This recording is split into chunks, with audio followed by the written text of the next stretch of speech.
All right, lads and lasses, it's Toon on the podcast here with another match day watch along. We've got Newcastle versus Brentford down in the capital today. Hopefully, the lads can pick up 3 points, much needed 3 points for a race to stave against relegation. And with me, I've got Dex, a massive fan of the show, has been since day one. How you doing, Dex? Mate, awesome. Thanks for inviting me along.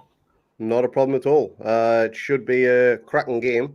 Hopefully, we won't have the goals that we had at St James's Park back in Eddie Howe's first game.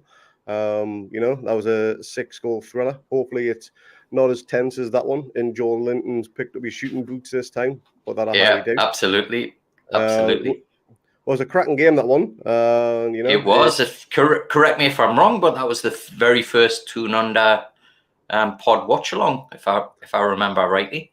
That is correct. Yeah, way back in November, long into the memories now. But yeah, that was our very first. And want to touch wood here, but we're undefeated when we've done a watch along. So Yeah, well, mate, we're undefeated since I was on the podcast as well. So you never know. It might be. I could be a lucky omen. That's fantastic. We're just going to dive straight into it. So what we're going to do is go straight into the lineups. We'll go through Newcastle's lineup first. Let's see. Just going to quickly add that to the screen. So I'll let you run through that lineup, please, Dex. So we've got Martin Dubravka in goal, Emil Kraft at right back. Lee's probably spewing right now. We've got Fabian Schär and Dan Burn, who looked extremely solid. Difficult for Lascelles to break that partnership, I think. Matt Targett, who, again, I think has been absolutely outstanding since he's come in. John Joe Shelby, he's playing that defensive midfield role again, and he's going to captain the side.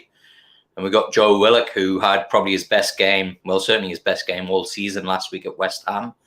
And Joe Linton alongside him, who's obviously reinvented himself as that midfield destroyer. Ryan Fraser, he's managed to overcome his injury setback, and he's going to start. And we've got Jacob Murphy back on the left wing with Chris Wood up front. Subs, we've got Darlow, Dummett, Lascelles, Fernandez, Manquillo is on the bench. Almiron, Gale, Longstaff, and Bruno still waiting for his first start. So what do you make of that starting lineup, Craig, first of all? Highly predicted, to be honest, because Eddie doesn't like to change the team. That is doing well. And there was touch and go with St. Maximin. We found that out during Eddie's press conference. And to be honest, I'd rather not risk him for the potential of him being out for even more games. Let him sit this one out to make sure he's absolutely fine for the next game. Make sure he's 100%. Again, would hate for him to pick up and knock and mix 4, 5, 6 games because he is our key player. He might infuriate the majority of us 99% of the time, but that 1% when he turns it on and he beats 4 or 5 players and smashes it into the roof of the net, that's where he's at his majestic best. But yeah, it's a good, strong squad. We should be able to cause them problems. The team, compared to the one what we played back in, I think it was November, when we first played Brentford, is a lot fitter, a lot more organised, and a lot more mobile. So we should hopefully cause them some problems now. Just going to switch across to Brentford's lineup. Let's just go through that. I'll run through this one. So in goal, we've got Rhea. Then we've got Pontus Jansson, who's an old friend of Chris Wood from the Leeds days. He captains the squad. Ayer, Pinnock, Henry, Norgard, Jensen, De Silva, Janlet, Mbuemo, and Wisa. The subs, we've got Lossi, Canois, if I've pronounced that correctly, Gados, Omenka again, Ivan Toney, who was a thorn in our side, come back in that 3-3 game. Ericsson, who is on the subs bench, which he should get the biggest cheer of the day when he comes on the pitch because that is fantastic thing to see him back in a football shirt and on a football pitch. Zanka, Baptiste, and Rozarev. Now, if I've pronounced any of those names wrong, I do apologise. My English isn't the best, let alone any... Mate, I don't think any of those names were English, eh? Well, that's very true. Yeah, there wasn't any English in there. But in terms of Brentford's squad, What do you see coming from there today? Because it looks as though they're going to play a flat 3-5-3. Mbuemo looked pretty dangerous, didn't he, when we played at St. James's Park? And interestingly, Tony's not playing, and he just ripped Lascelles to bits. I mean, Lascelles just couldn't get near him in that game. So Lascelles is obviously on the bench, and I think Tony, if he comes on, is going to have a very, very different kind of central defensive partnership. And I would expect that Byrne would really get a handle of Tony. So I think that it's going to be, what I'm expecting is, I think they're going to really press. It's interesting, to look at those two games. The game that we played, which was Eddie Howe's first game in charge, and we've really struggled to score goals since that match. And I was looking at the stats, and believe it or not, right, but when Bruce was here in those 8 games, on 3 occasions we scored more than once. We scored 2 or 3 goals, and I think what we've seen with since Howe's come in is we've got really solid. I mean, compact. It's almost like Rafa-esque what Howe's done to the team, but we've not seen the free scoring football that we expected and would associate with Bournemouth. So I think it's going to be really interesting to see how this game plays out. I think it's going to be very different. That first game we defended, I mean, we're pretty much defended on the halfway line, which caused a lot of the problems, I think, for Lascelles. So I think we're going to be a lot more compact this time. So I think it's going to be more of like a game of chess rather than a game of cat and mouse, this one, Craig. Yeah, totally agree. Both teams, they've learned a lot and they've evolved a lot from that original meeting. The biggest difference is the fitness level of Newcastle. Yeah. That has come along leaps and bounds since Howes came in. That team, again, that played back in November, they were so lethargic and gassed after 60, 65 minutes that it was just a case of waiting to concede again and making silly mistakes. And thankfully, we held on and got the draw with ASM getting that all-important goal towards the back end of the game. But our fitness levels now, I'd imagine, would be up there with some of the best in the league, just for the way Eddie Howe has them drilled. And I do also think their formation of a back three. Last time we played a team with a back three was Everton, and we totally dominated that game, I would say. Apart from the own goal they scored, which came from a stupid free kick, which Shelby gave away, they caused us very little problems. We had them pretty much all over. And if we can have the same type of momentum as we did against Everton, albeit Alan Saint-Maximin isn't in the squad to tear down the left-hand side. But one thing we will get is we will get crosses into the box. We will get that from Murphy. And Murphy's got a decent cross on him. And Wood, he's got a habit against scoring against newly promoted teams. I think he's got 7 in 13. So if he can break his duck today, I'll the moon for him on that. Yeah. That's going to be absolutely fantastic. And, it could be a very close game. I'm hoping it isn't. I'm hoping we win comfortably because, I don't want to be patting the chest with 30 seconds to go. It's 1-1 and then it bounces in off someone's arse cheek. That's not what we all want. But yeah, comfortable win is what we would like. But it feels like it's been a really long season because of those kind of heart in your mouth moments, doesn't it? We've just not been able to relax or let up at any point this season as fans. It really, really does. What we're going to do now is just jump into the league table, just show how that is. There was an important game which did have an impact on us today. That was the early kickoff, which was 12:30 UK time, I think. That was at Ellen Road, where Spurs won 4-0. Leeds are on a massive downturn. Spurs got an all-important win to keep their European titles alive. But Leeds are in free fall. What do you make of that result, Dex?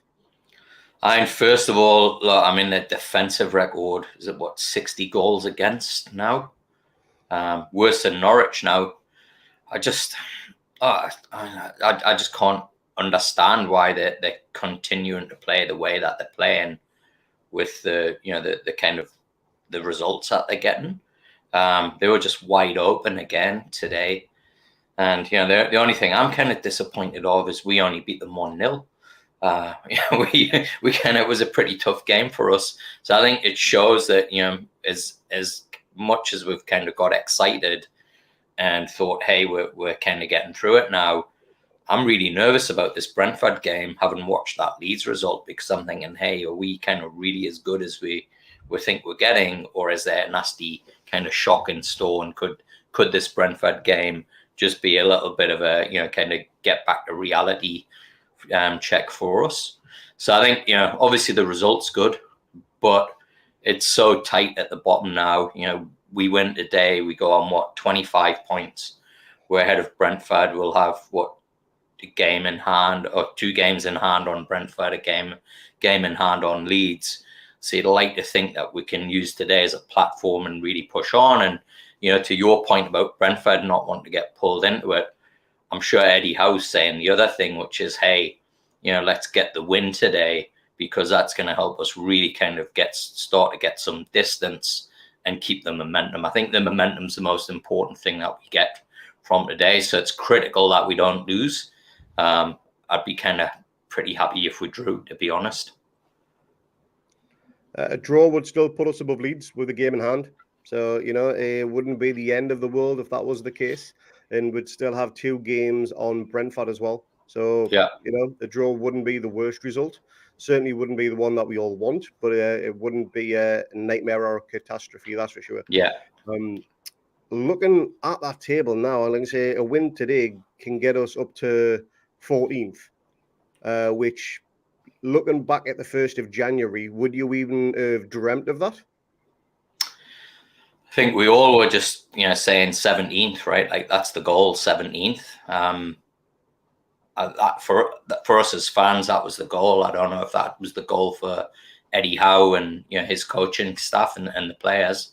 I mean, if we can get up there, it's great. And I think the thing that we can all expect from Eddie Howe is he never gets, he's always got his feet on the ground, right? He takes every game as it comes and focuses on that. So I think, if we can just keep that, get into 14th, I think, as fans, it will help us kind of sleep a little bit easier. But I don't think it's going to change the focus of Eddie Howe and, the kind of expectations that he has on the players now. I think what you've been saying, Craig, is just absolutely spot on. I think the thing that's really impressed me about the team in this last 4 or 5 games is just the level of professionalism. And it was highlighted last week with Kraft, right? And that mistake that he made, the foul he made, that it was just unnecessary and it led to a goal. And we've just been seeing that, we're seeing that every game until about 4 or 5 games ago. And now all of a sudden, we kind of just eradicated those stupid mistakes and we're winning games and we're really getting on top in games. So hopefully, look, if we kind of get to 14th, Howe's going to keep the pressure on the players and kind of uphold the standards that they've been working to, that's got them to this point so far. Yeah, it has been a fantastic turnaround, because there were times in certain games fairly into Howe's tenure where we all thought, is this going to work out? Is he the right man for the job? Yeah. But to be honest, I'm so glad he is there now, because he is living and breathing every second of this club, and that's exactly what we wanted. I can't thank him enough for what he's done so far, and he's only really done about this much in the grand scheme of things for what the club wants to achieve. But the ultimate goal is to stay in the Premier League this year. Yeah. Whether that's finishing 17th, whether that's finishing 14th, as long as we do that, then we build from that, and that's when the real challenge starts. Personally, the win today is a monumental step towards that safety. If we can get that, and we can drag the likes of Leeds, Everton, and Brentford, who, to be honest, they probably are in a relegation dogfight. But if we can drag them into it further, based on the other fixtures that are happening this weekend, then the more teams in it, the better chance we have of staying up. Looking at it now, I do think Norwich are gone. Again, we've got 2 games on Norwich. And they were woeful last night. Yeah. I watched the game, Saturday morning. Norwich were just woeful. Yeah. We're going to jump onto the rest of today's fixtures now, just to show you some of the important games that we've got. So, as we mentioned before, we can see Spurs beat Leeds at Ellen Road 4-0, with 3 of those goals coming in the first 30 minutes. So that was a cracking opening half an hour from Spurs. Then we've got Brentford versus us down in the capital, Brighton versus Villa, Palace versus Burnley, Man United versus Watford, and Everton versus Man City. So, few of those games, again, are very important to us. You look at the likes of the Palace Burnley game. How do you say that one going, Dex? That's a really tough question, to be honest. I mean, yeah, Palace had a really good result against Watford in midweek. Burnley, like, outstanding result. So, they're really on a run. But you look at the conditions that Burnley won in, and it was tailor-made for them to get an upset, right? Terrible rain, Reg Horst has kind of really made a difference to them. Our strategy of weakening them by taking wood doesn't seem to have kind of played out so far. So yeah, it's a tough one. I mean, I'd like to see probably Palace shade it, but a draw would be a good result for us as well. Yeah, it would. And Man United Watford. Now, back earlier in the season, Watford beat Man United 4-1, I think it was, and Harry Maguire was sent off in that game. So no doubt Man United will be wanting revenge on that one, and I think they'll get it at Old Trafford, to be honest. Yeah. It'll be a scrappy game because I think Watford will try and park the bus. I don't think they're going to go out all out attack because it just leaves them wide open to the counter attack. And Man United have got some decent counter attacking players in there, so that would just leave them wide open, and they'll just concede left, right, and centre if that's the case. So I can only see that game going one way. I can see a Man United victory in that one, hopefully. Then the other big game is at Goodison Park, where Everton host Man City. And you think that one could only go one way as well, Dex? If it was away, I'd say yes. But yeah, Everton have been pretty good at home under Frank Lampard so far. Terrible away, but they've had some good results at home, and they're almost like a Jekyll and Hyde team. So look, it could be an upset. Man City obviously must be feeling a bit nervous, having had a 12-point lead, and it's now 3. And mate, we know what that feels like, right? It's not good. Yeah. So look, it's a difficult one to call. I'm not confident of saying Everton's going to get beat. It could be a potential upset, that one. Could be. That's the beauty of the Premier League. Banana skins can happen. Man City they'll be so drilled into picking up 3 points today due to Liverpool now right hot on their tails. And I think Liverpool have got a game in hand on them as well, with them playing this weekend in the League Cup final against Chelsea. So that's going to be a big thing on Man City's mind. I wouldn't mind City getting 3 or 4 past Everton just to dent their goal difference, because I do think goal difference could play a very important role in the relegation race. To me, it's as good as an extra point. Having that little bit of a buffer with the goal difference. It could be a very, very big thing towards the end. And luckily, we no longer have the worst defence in the league right now. We just need to score some more goals, I think, Craig, just to kind of get every win, that goal difference goes further down. We do. We absolutely do. Now, getting back on to today's game. For Brentford versus Newcastle. How do you see this one playing out then, Dex? I'm not confident of a win, and I think the reason being is just, as good as we played against West Ham, we just really couldn't get the ball in the back of the net. The crossing into the box, I couldn't understand it. Kraft kept crossing to Fraser. We bought Wood, and I think the guys had 3 half chances in 5 games. So, if we look at that Brentford game, without doubt, I think, that third goal and the cross and pass from Fraser, he needs to start getting balls like that into the box again. We ain't got ASM on the pitch, so I kind of wonder whether, Mankilo deserves getting a shot over Murphy, who, he ran a lot, but again, the kind of final ball, he's been a little bit unlucky. He's hit the post a couple of times, or 3 times, I think now. But we're just not getting goals from people. So I think, as good as it is to see how sticking by players, and we've been solid, we're still not getting enough goals. And I think that's something that he's got to address. And if we lose today and, Bruno's sat on the bench, I think there might be, some kind of murmurings again and a little bit of unrest. So I think, we just need to find our shooting boots. If we could do that, I'd be a lot more confident, Craig. Agreed. Yeah, scoring goals hasn't exactly been our forte the last few games, bar the Everton game. It'd be nice to have a same scoreline with that one, that's for sure. It's a game that has helped with goal difference, as mentioned before. Yeah, I do think, obviously, defensive-wise, we have tightened up there with the incomings of Trippier, Burn, and Target. They have helped massively. Obviously, no Trippier today and for the next few because he's got a broken foot. But Dan, Burn, and Target, they've been pretty solid since they've came in. absolutely. Target's crossing against West Ham. He just couldn't be the first man. And you could see Chris Wood getting frustrated. Hey, where we heard that before, right? Exactly. Crosses were too deep, and targets just weren't beating his first man, so he just wasn't getting the service. So I can't blame him really on anything there. Yeah. But in terms of where this game's going to go, it's going to be us trying to break down that back three. If we can get in behind and create space in that back three, I think we'll score goals. Because again, I think it's a flat back three as well, a flat midfield. We're going to probably play a 4-5-1 effectively, or a 4-3-2-1, depending on which way you look at it. With the 2 attacking wingers, and I do think we'll get more crosses into the box this time.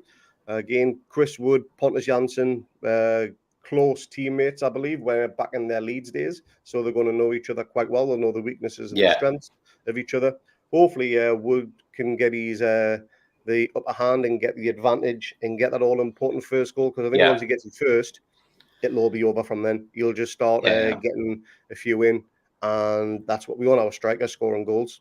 Yeah, that's what you really need somebody like Gale or Wilson up there with him, right? Because I think that I'm really happy with how Wood's performed. He's had a massive impact on and changed the way that we've played, right? I think when I was last on the podcast, I'd made the point that I was more excited about what Wood would bring to us defensively than maybe from goals. And I think it's definitely turned out to be the case when you look at the stats and just taking that pressure off us and getting us to press further up the pitch. There's just nobody there around him, right, to give him that support and get the knock-ons and kind of get the things that they kind of the balls that are bobbling around the box. And he's making some great runs and they're just not being spotted, and our players are crossing the balls into the wrong areas for him. So I hope they've done some work on the training pitch around that, and they'll start to get that understanding with each other, because he certainly deserves a goal. The guy's worked really hard, and he's kind of he's not short of putting it about as well, which I think is what we've needed up front. Absolutely, he certainly puts the graft in, that's for sure. There's no denying that. That end product, which has been lacking, not from himself, but from the rest of the midfield, getting the service to him. That's going to be the big thing. I just want to give a shout out to everybody that's watching. If you want to leave your comments and predictions, we will try and get your messages on screen if you have any questions and what you think the game's going to go like, and let me know where you're watching from around the world as well. We're based in Australia. I'm up in Cairns in far north Queensland, and Dex is down in New South Wales. Mate, I'm in Newcastle, New South Wales. The other Newcastle. So if you want to let me know where you're watching the world, that'd be great. Just post a comment. We'll have the live chat going throughout the game, and we will keep you up to date with everything that's happening through a live commentary as well. We're just going to have a quick little break for a few seconds or so, and we will be back. Get ready to start for the kickoff of the game.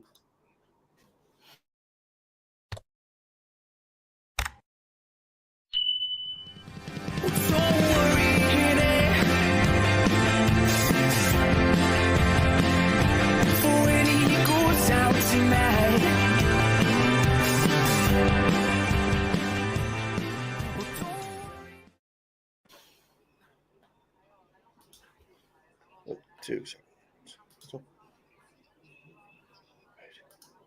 Okay. All right. Just going to get this sorted. All right. So, what's everyone's predictions for the games then? Anyone got any comments going? Let's see. Let's have a little look. Oh, we've got one there. So Lisa 71 has got Newcastle to win 3-0. Now that would be canny. Would mean a 3-0 win. That's a comfortable win straight up. I tell you what, I could do with some of Lisa's optimism right now. Definitely, absolutely. Yeah, it'd be absolutely great. That, to be honest, man, it's us old supporters, man. We're just so jaded, right, after all these years. I mean, Brentford haven't won a league game since early January, I think, at home anyway.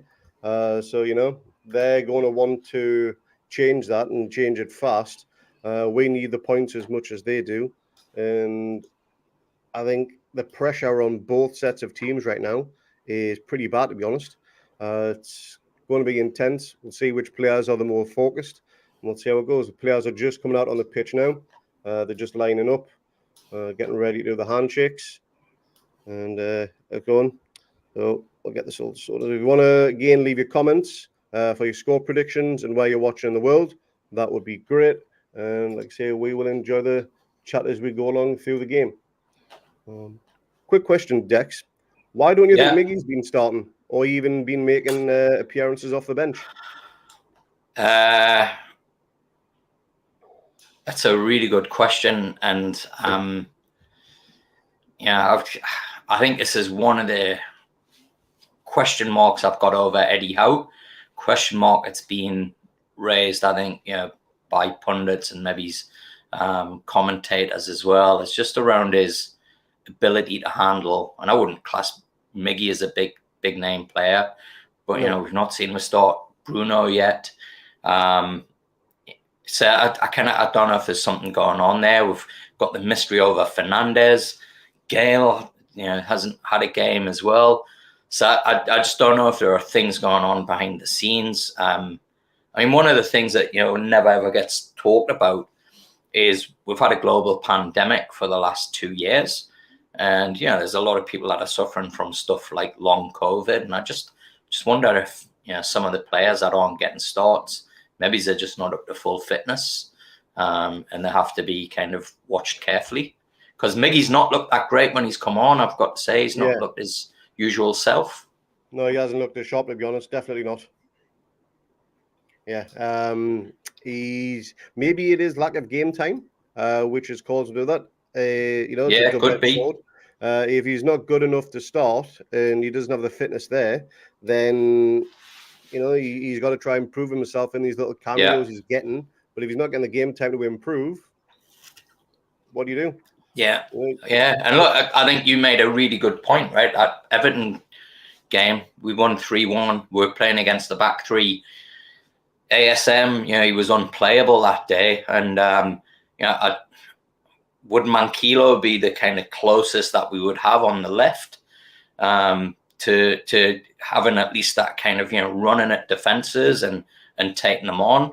I'm not sure Murphy's the answer. And, I would have thought Mankilo might have got a game over Murphy in that position. Yeah. It's all depends on what Howe's seen on the training pitch, I presume. Yeah. He picks the team based on what he sees. We're obviously not privileged to that, and rightly so, or else would probably be very critical of everything Kraft does, even from this walk. I tell you what, and I'm not sure what Kieran Clark was showing him on the training pitch. Is this a family show, is it? Or it is. So there we've got a comment from Skullfist. Come on, Toon. Absolutely. Come on. It'd be nice to pick up the win. It's a huge game. This, I think, a lot of fans. Well, we've got the kickoff. How big of a game this is? Yep. And we are off. Let's see. So we've got this straight up to the opposition end. Yep. They just cleared it from their own 18-yard box. Shaw we're heading it back. Let's see. So it looks like Jacob Murphy's on the right. It does, yeah. It looks like he swapped with Ryan Fraser, who's out on the left, which I can't remember them doing against West Ham, to be honest. But it could work. It could be a tactic that they got. And Shearer's boot. Here we go. Aye, here we go. It's going to be fun. Hopefully. 3 points. Comfortable win before halftime, just like it was in the Spurs-Leeds game. That'd be nice. Really would be nice. What's your predictions on the game, lads? Let's see. So ball is with, looks like Kraft, who's just squared it across to Dan Burn. And he's probably halfway inside his own half, just coming up the halfway line. Long pass up to Joe Linton, and it's went off for a goal kick. Bit of a messy start to the game, bit scrappy, but that's to be expected. Both teams again will probably going to be nervous. Yep, Kraft behind Murphy is a bit worrying. Murphy, he will track back, but he's not a natural defender. But in all fairness, I'd probably have Murphy playing right back than having Kraft there, to be honest. Everyone knows I'm not Kraft's biggest fan, not by any stretch. Goal kick taken by Ray. And it's gone out to our right. And out for a Brentford throw. Short throw taken, and it's pressing the ball. And long ball up from Brentford, up our right-hand side. And Fabian Schär lets a roll out for a throw-in. Let's see. It's a very different start, this one, Craig, to the West Ham game, eh? It's seem a lot more apprehensive. Yeah. They really do. Yep, we're up for this, but are the Toon? Let's hope so.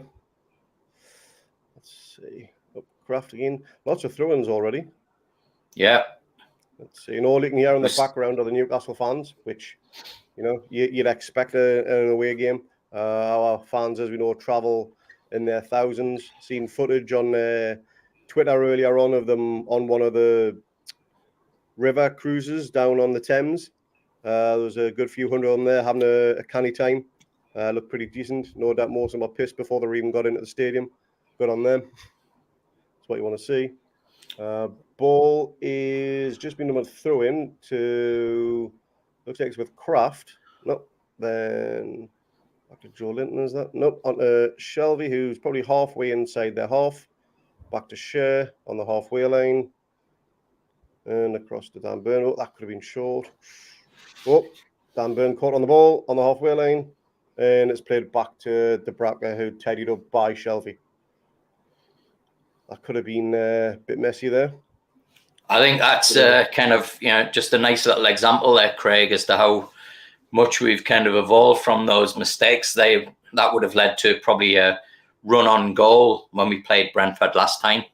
Absolutely. That mistake by Dan Burn. Absolutely.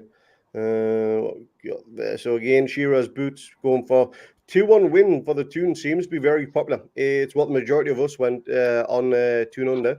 So, if that pulls off, I'll be very disappointed I didn't go to the bookies. Oh, we've got a Brentford attack. Well defended there by Matt Target. Really good covering. Now for a corner. So Brentford have a corner on our right-hand side. Hopefully we can defend it well. It looks as though it's right next to the away fans. Move to Grief in the corner. Well, they don't look the tallest team, Brentford, to be honest, which is a good thing for us, having Dan Burn in there. He's 6'7", I think Dan Burn is. Apparently he's not that great with his head for a tall fella. I think the same could have been said about Crouch.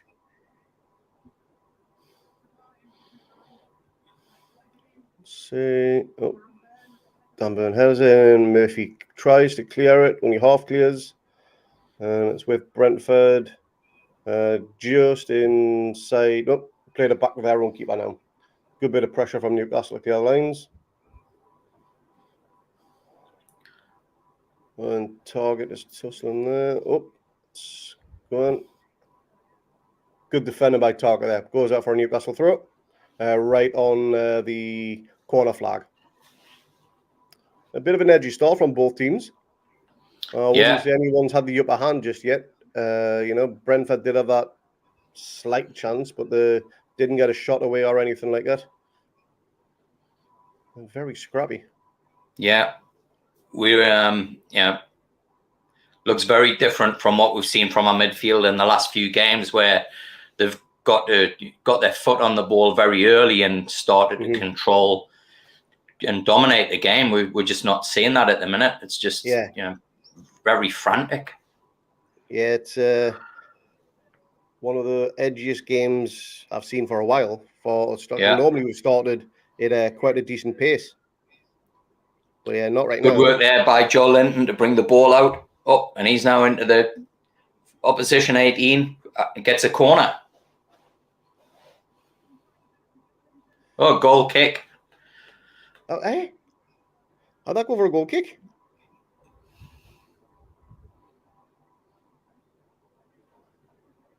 That should have been a corner to us, was it? Let's see. No, maybe not. I think we got that right. Shame.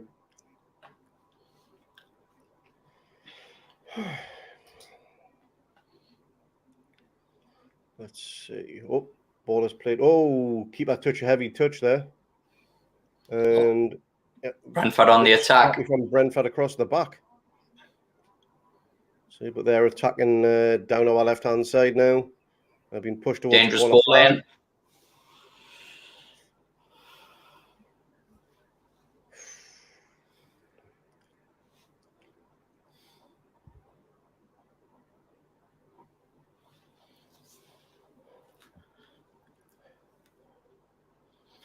It's a harmless ball flown over the top, out for a goal kick to Newcastle.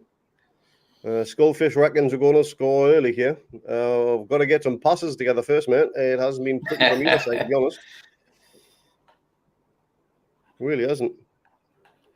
Let's see. So it looks Dubravka's going to take the goal kick.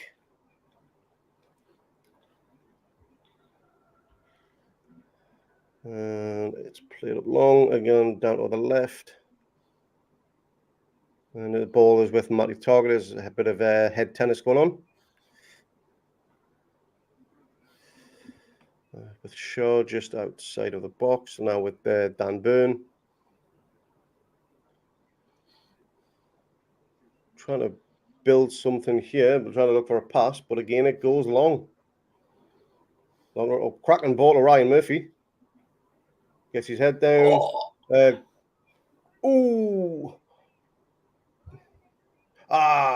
Unlucky there, lads. Unlucky. Ball was played into the far post. Could be a bad injury here to Matt Target, I think. Hopefully he's going to be all right. But yeah, Fraser gets the cross in. Looks as though it's gone a little bit too deep. Keeper gets his left mid to it. Palms it down. And it's Murphy who tries to play it off to Shelby, but has just taken a deflection as he goes to swing for it, putting it past him, which wasn't great. But, it was a good chance, put them under pressure. But Target is down here, and it looks like it's an injury to his right ankle or right calf. Hard to tell. What do you make that cross from Fraser? Probably too deep, but he rolled his ankle. Yeah, probably too deep, but it wouldn't. Not going to hurt because again it caused a bit of confusion with the keeper. Hold on.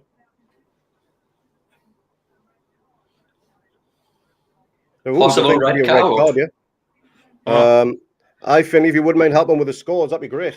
Could Brentford be down to 10 men here?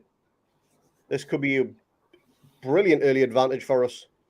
It's gone to VAR on the challenge on Matt Target. Let's see, Meg Dean, who I slated before kickoff, has never given us anything. Could he literally be thrown egg in my face right here? Yeah, I think that's off, man. That's off, man. That is a leg breaker. He's going to be off. He's going to be off, yeah. Yeah, that's a leg breaker. They're going to be down to 10 men, yeah. I'd be very surprised if they're not. Yeah, he does not go for the ball. He literally lifts his studs and plants his leg into the ankle or shin of Matt Target. Red card. It's off. He's off. Get in. Yes, Newcastle got the man advantage. Fantastic. 10 men. They've got, 80 minutes to play with 10 men. Cracking result for us that. We have to take advantage of that. So, Well, mate, are now surrounding the ref asking why it was given, I'd imagine. But looking back on the slow-mo, VAR, who obviously made that call to the ref, got that spot on.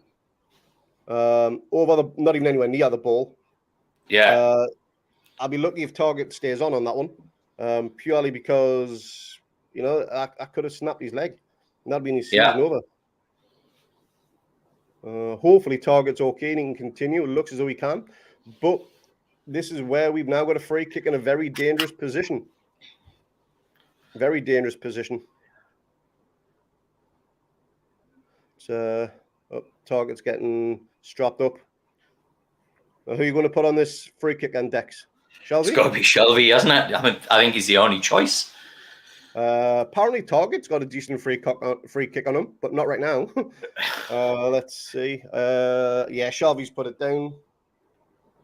Let's see. Can we get an early goal here? Just gone into the 13th minute.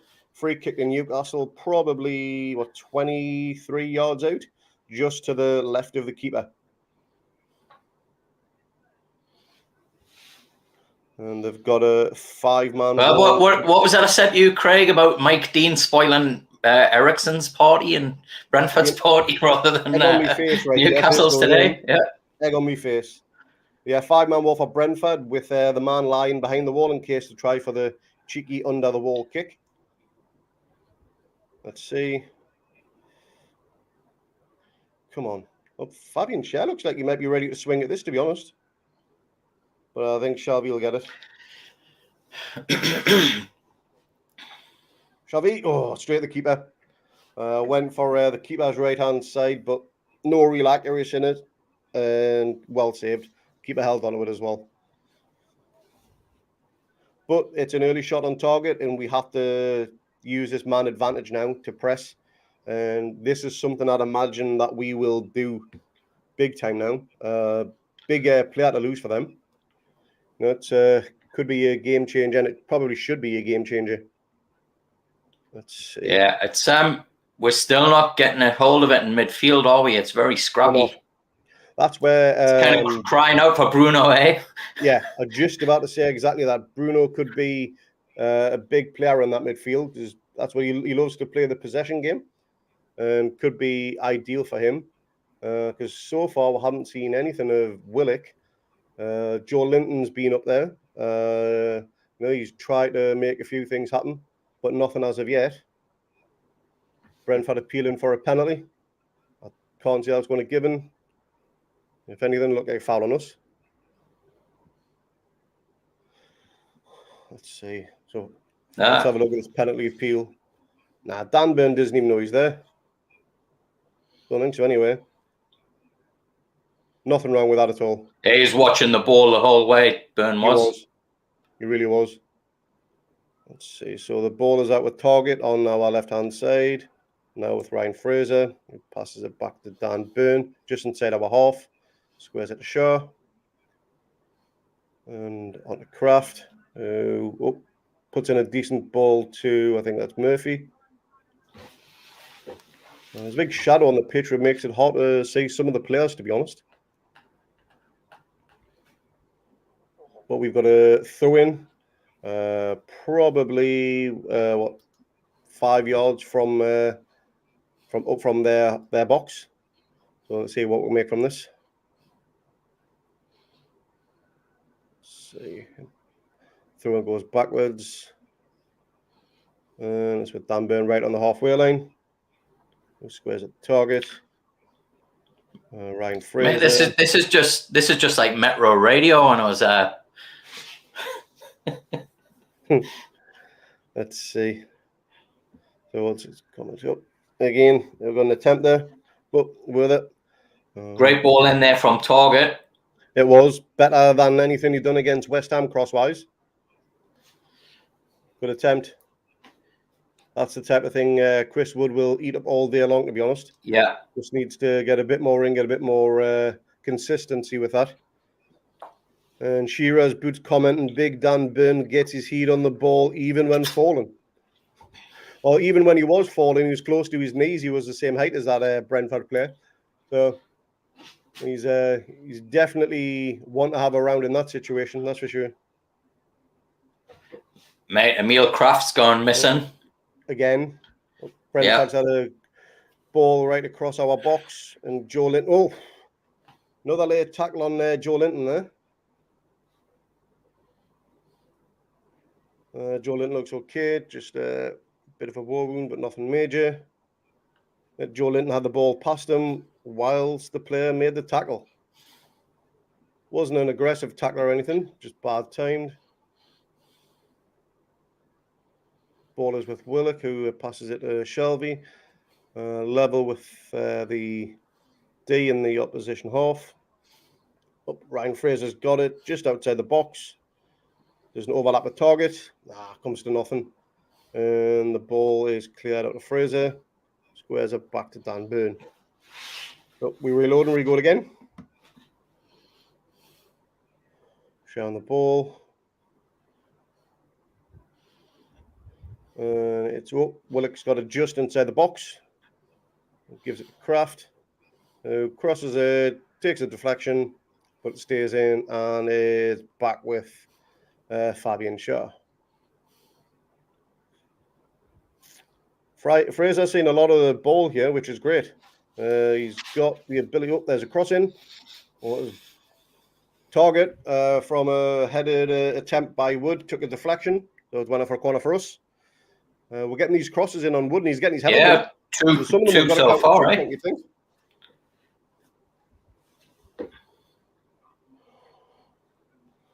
How about a Wood hat-trick today, eh? That would be good. It'd be absolutely fantastic. Absolutely fantastic. We say 7-13, I think, for against promoted teams. Let's see. Fraser's going to take this corner, which is on our left-hand side. Oh, decent ball in, but it's cleared. And back out. That would have been offside anyway. That's a throw into Brentford, close to where the corner flag on our left-hand side. I think that was a miss from Wood there, eh? I think it was a good attempt. He kind of had to stretch back with his head. It wasn't direct in front of him, so it would have been a hard one to get on target. Don't want to win a corner from it, to be honest. Let's see. We've got any scores in any other games so far? If anyone wants to comment on that. I know we said we would have Finley looking at that. If you can chip in and see if there's any other scores, that'd be great.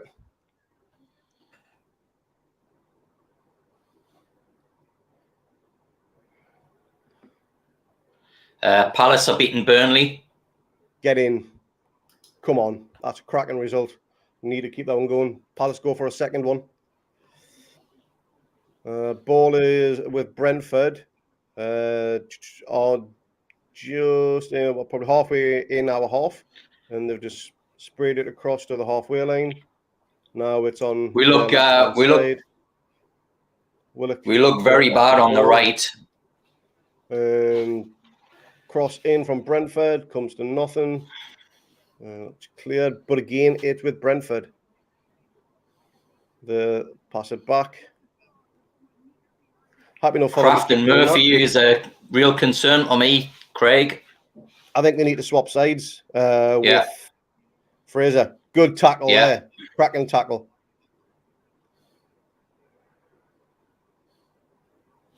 Tackle from Ryan Fraser to break up the play.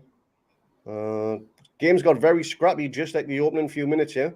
We haven't made advantage of that extra man as of yet.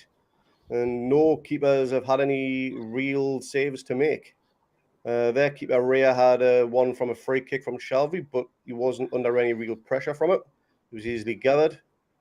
And Brentford come away with it down the right-hand side. And Dan Burn heads it out for a throw-in. We don't look as halfway in our half. We don't look as compact as we did against West Ham, that's for sure.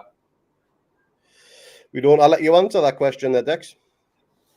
What's that one? On screen? I can't see it, mate. What are your thoughts on us breaking down 10 men if they park the bus? We've had success with counters. Well, we talked about that, didn't we, before the kickoff around our inability to score. Yep, I think if anything, it's going to be dangerous, right? Brentford on the counter attack. We're just struggling to break teams down, really, and yeah, I think it could be a tough one. This one could very well be. Brentford having the majority of possession here right now, and ball is just inside our half. They put a ball across the floor, but it's cleared away. But again, harmless ball back into the box, and Brentford goes out for a goal kick, and Dubravka does his nut, and rightly so. Need to get a foothold on this game, because at the minute you wouldn't think Brentford were down to 10 men. Palace 1-0 ahead, scored in the 9th minute through Schlupp. Nice one. Don't care who scores for them, as long as they do. And they seem, looking at the commentary, they seem to be on top, pushing for a second. Good. Let's see. So ball is on our left with Target, getting halfway into their half. Now with Shelby, who just sprayed it across the Craft on the right-hand side with Murphy. Murphy tries to get a cross in, and it just bobbles out of play for a goal kick.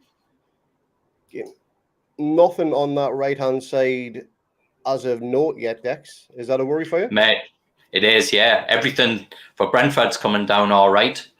And we're not getting anything at all from the right in an attacking sense. So Murphy and Kraft, it's a partnership that's not working for me. I think we need to change that. Absolutely. Who would you bring on though if I'd just do what you suggested. Put Fraser onto the right. Murphy's going to have Target behind him, who's really solid, and on the other side you've got Fraser, who's full of energy and running and tracking back. Oh, that was a dangerous ball in there. Oh, here comes Willock. Willock squares it over. Fraser just manages to keep it in. Is with Target. Back to Fraser. It was on level with the 18-yard box. Overlap from Target with a cross in. And it's deep. Falls of Kraft, who has a shot. And bounces out for a throw-in. So we've got a throw-in probably just on line with the 18-yard box. And Kraft to take. And he throws it back towards Shaw. And that's with Dan Burn, who's probably going to square it to Target. Yep. Let's see. Fraser, again, he's seeing all the ball here. Gives it to Joe Linton, who was looking for the overlap, but it wasn't there. And again, it rolls harmlessly out for a goal kick to Brentford. I don't know how you change things up here.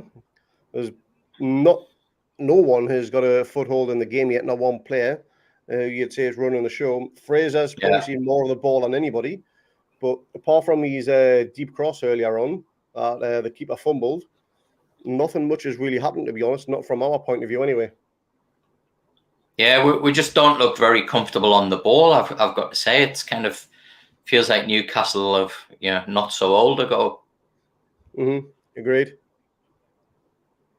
It's a very lethargic performance so far. Yeah. Is that down to Brentford closing us down earlier and not standing off like other teams have done, maybe? You think that could have something to do with it? Could be. I mean, they are renowned for their high press. Oh, that was a dangerous ball in. Ball is in from talking.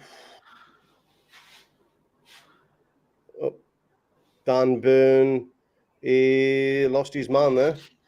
And ball is up. Kraft does a Great good ball job. by Shelby to release Fraser. Wood should have had his goal. Oh! Saved by the keeper.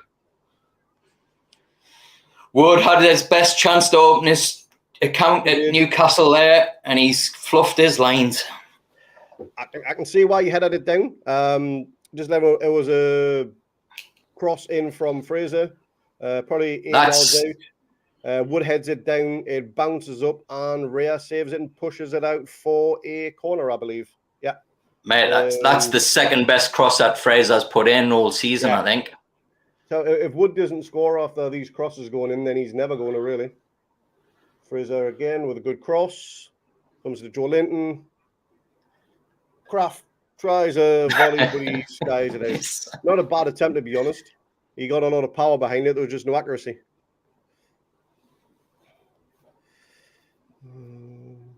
But that's a bit better from Newcastle. It's what we wanted to see.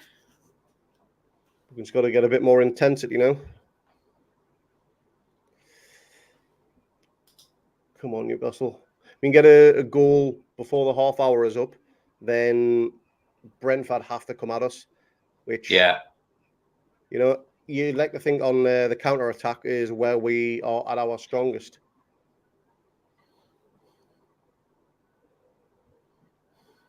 So goal kick is taken by Rhea. It is headed out for a throw-in just inside our half on the Newcastle's left-hand side.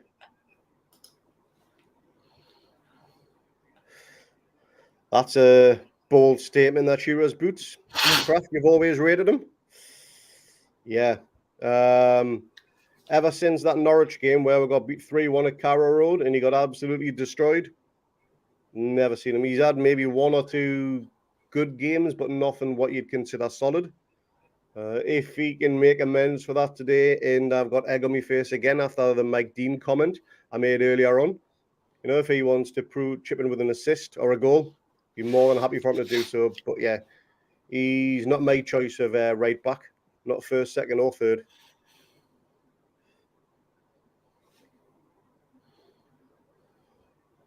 Balls with Dan Burn, who's got it with target just inside Brentford's half. On our left, it's with Joe Linton right on the touchline. And Newcastle throw in. You have to say, though, you know, a bit like when we went to 10 men against Norwich, Brentford looked very solid. They did. Yeah, you're right. Well, ball is with Murphy on the right, who kicks it, gone out for. Is that another corner? Yep. So it was a cross attempted by Murphy, took a deflection, and then for a Newcastle throw on the right, Newcastle corner, sorry, on the right-hand side. And Targa looks like he's walking over to take this one. And Joe Linton's not yet even managed to get a foothold into the game either. Normally, he's been quite dominant by now. Shows how scrappy the game has been. It's not been open flown or anything, which probably suits his type of play, to be honest, at the minute. The corner's in. Oh. Looks like Newcastle have got a free kick on the edge of the box. Yeah, they do. I actually thought that was just a good bit of upper body strength, to be honest. I want to say that one again. Oh, it does give him a push in the back. Yeah, he does. Yeah. It's soft, but I can... Yeah. I think Murphy's made the most of it, but there is a push. But again, a free kick in a dangerous position. Just close to the right-hand side corner of the 18-yard box.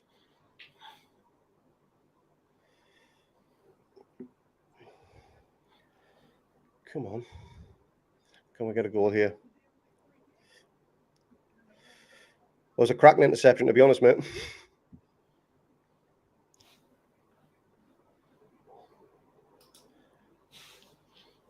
Let's see. Come on. Great ball in by Fraser. No one on the end of it. That would have been buried if Wilson was in there, I reckon. That's just perfect free kick for Wilson.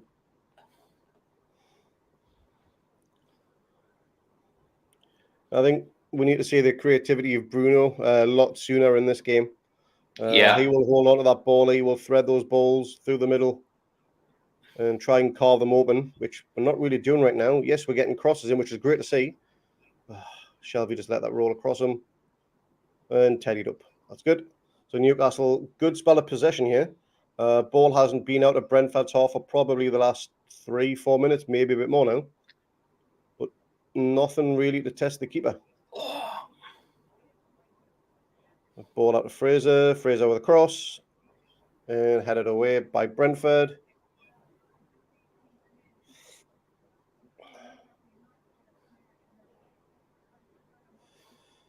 And with Kraft. And back to Dubravka.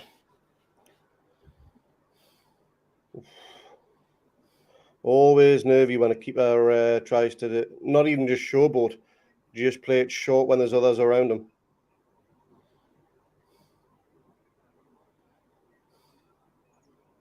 Here comes Fraser down the left-hand side.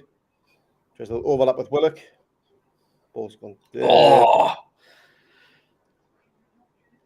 Great run and shot there. Oh. Matt Target. Newcastle. Yeah. Great run and shot there by Matt Target. It was. It really was. Ball was held up by Willock, who plays a dink little pass in to Target, who tries to cross it, or is it a shot? It's hard to tell, but Ria saves it and palms it out for a corner. That doesn't clear the first man again. You don't have to practice. We just need to get a sound bite, right? That you just press play on whenever we take a corner. It's a goal! Yes! Joe Linton! What a goal! 1-0, Big J. Come on. He scored against Brentford the last time round, and he's got another one here. Come on, Joe. Nice work. And he runs all the way at the other end of the pitch to the fans. He's just done his Adebayor moment, run the length of the pitch and celebrate with the fans. Get in, Joe Linton. Well done. Mate, great to see that. And that lad deserves a goal, like, really does. It really does. Yeah. Great cross by Fraser. Like, he's really looked on the money today, Fraser has. That's cracking. Brilliant header. Is Fraser right-footed or left-footed? When he played for Bournemouth, he played on the left a lot. So he must be naturally left-footed. Because he's getting some beautiful balls in with his left foot. Mm-hmm. Cracking towering header from Joe Linton. Headers it back across the goal down to the keeper's left-hand side. Keeper stood no chance. Brilliant header. Well done. Right, now can we keep the lead for more than 2 minutes? History would say no.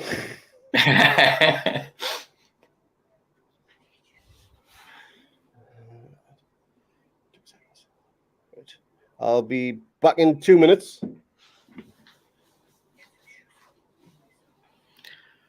And so we've got ball's gone out. I think it might be a free kick to Brentford. In the final third. So a good opportunity here for Brentford to get the ball into the box and maybe pull one back. Brentford, remember, down to 10 men. Red card for De Silva, straight red, dangerous tackle on Matt Target. And here we go. And Mbeumo with a free kick. He's played short, and there's a box now and ball into the box. Headed away, I think, by Target. Fraser's now trying to launch a counter-attack, but he's blocked and the ball goes back to Brentford's keeper. It's closed down by Willock. Good running there by Willock. Ball back into the Newcastle half. Target on the ball with a ball at the touchline to Joe Linton, who can't keep it in play. It's out for a front at Brentford, just about on the halfway line. They've played the ball back to Reyes, the Brentford keeper, and he's launched a ball up the pitch. to the right-hand side. They're targeting that against Kraft. A good knockdown by, I think, Mbuema. Well cleared by Dan Burn, and it's back out for another Brentford throw-in. Just halfway inside the Newcastle half. So Newcastle all sitting deep in their own half. Back to the Brentford keeper, and again he launches a ball up to the halfway line. Nobody there to challenge the Brentford player, but he gives it away. Now got Kraft on the ball. He plays it through to Murphy, who's now running. Murphy's in the opposition box, and he's through. He's played a dangerous ball in, but it's cleared by Brentford. Nobody there to meet it.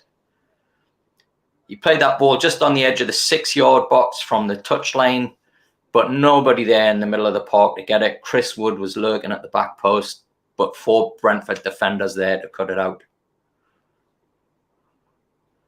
Now we're back on the attack again. Fraser's got the ball. He plays it back to Joe Linton. Shelby, who sprays it out wide to Kraft. Kraft plays it in to Murphy. Murphy's now got a dangerous ball into the box. It's come to Fraser. Fraser has a shot, and it's saved. Great save by the keeper.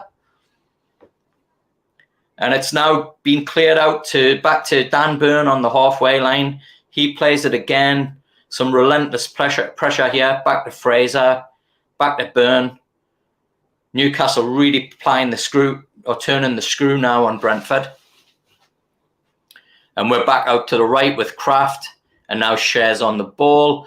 Final third, out to Murphy. Murphy with a cross in, but it doesn't clear the first man. Willock now on the ball. He loses it. Brentford in possession in their own 18, or just on the edge of their 18-yard area. Played up to the halfway line. And Kraft's on the ball now in his own half. Back to Dubravka. Dubravka then plays it out to Share, who plays it to Shelby just on the halfway line. Shelby out to Kraft. Kraft's on the right, who plays it back to Share.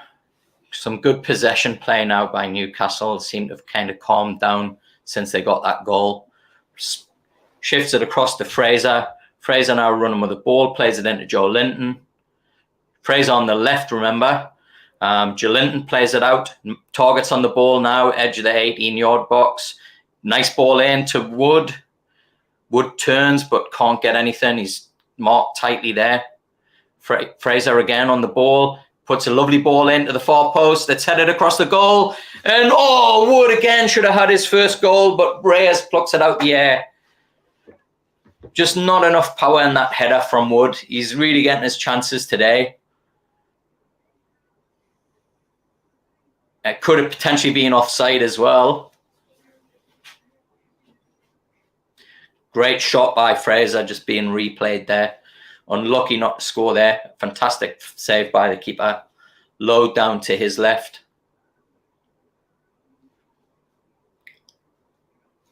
And the ball now in this halfway line. Bit of a tussle going on for it.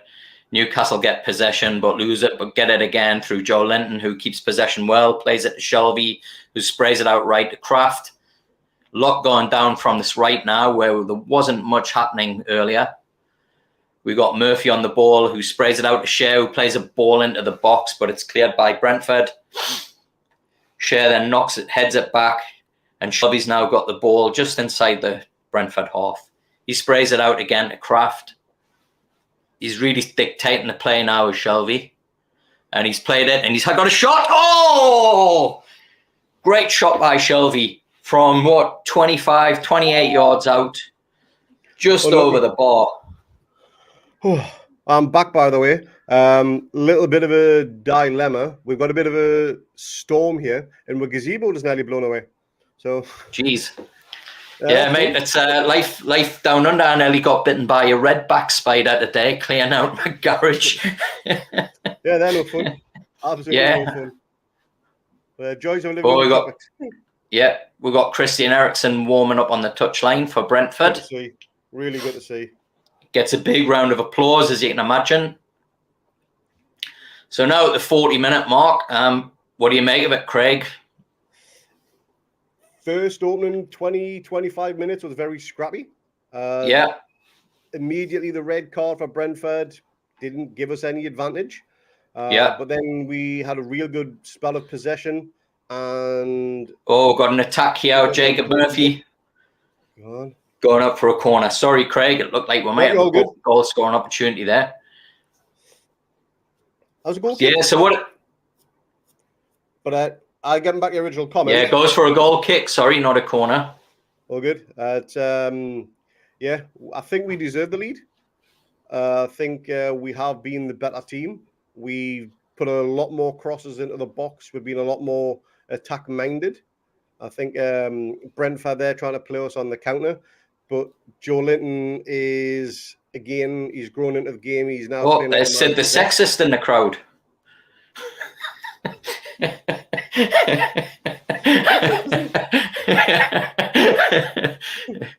So it's whilst you were away, Chris Wood had another great opportunity header that he kind of looped and the keeper plucked out of the air.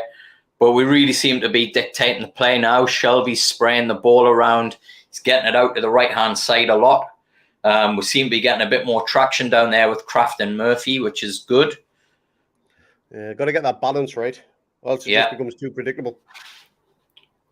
So Brentford are launching an attack. They've got a throw-in the final third of Newcastle's defensive area.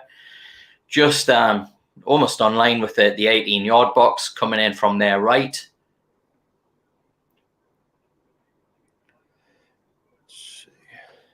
We've got about, 3 or 4 minutes to half-time. Cannot concede. Definitely need to go in 1-0 ahead. It'd be good to see Bruno get some game time against 10 men. This is an opportunity to really let him get out there and get some. And Brentford's got the ball, a dangerous ball into the box, which is cleared.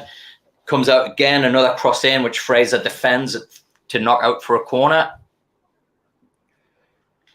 Claude, you're absolutely right. We need to score more. It's something we just haven't done is see teams off. We're always vulnerable when we're only 1-0 up.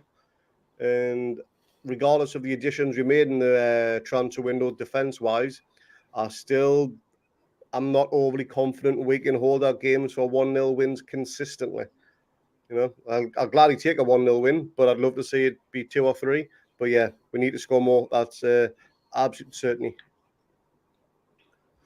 And the corner comes in. It's long and high and clears everyone. Brentford have possession. So cleared it from the edge of the 18-yard area up to the halfway line. Oh, great work there by Wood. Is it? Excellent work. Oh, and he's played the ball in, and it's Willock. And it's a goal! Second goal, Joe Willock gets his second.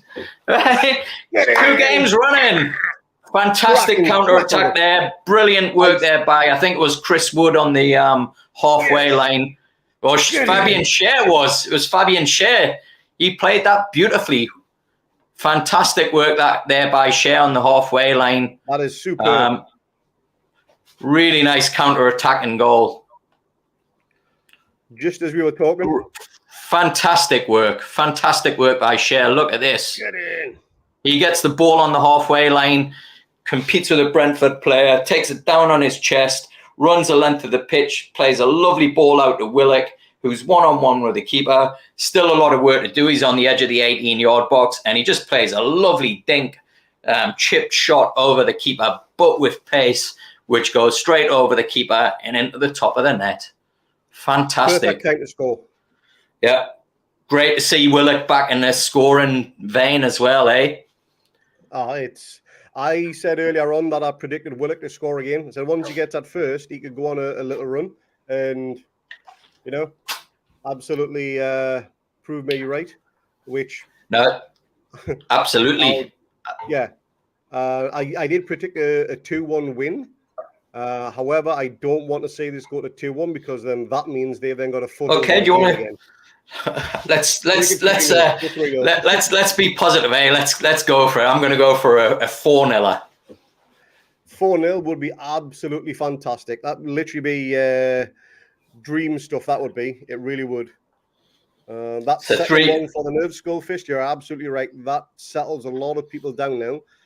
And just like we did against West Ham, scoring just before half-time can have a big impact on the game. Cracking time to score a second. Not that there's ever a bad time, but there's always an even better time. So we've got 3 minutes of added time. So we've got about 2.5 minutes left, and Fraser's on the attack, plays a lovely ball to target, who gets a dangerous cross in. Oh, clears everyone though. Another late challenge on target. Hey, he's getting it always today. He is. So we got a free kick on the almost on the byline here, right on the edge of the 18-yard box on the left-hand side. Great opportunity to whip something in. Can Newcastle get a third and go 3-0 in at half-time? You'd like to think 3-0 would be game over, wouldn't you? Well, against 10 men, Brentford's going to have to do a lot, and Newcastle are going to have to play the worst they've played all season, which is saying a lot. For that to happen.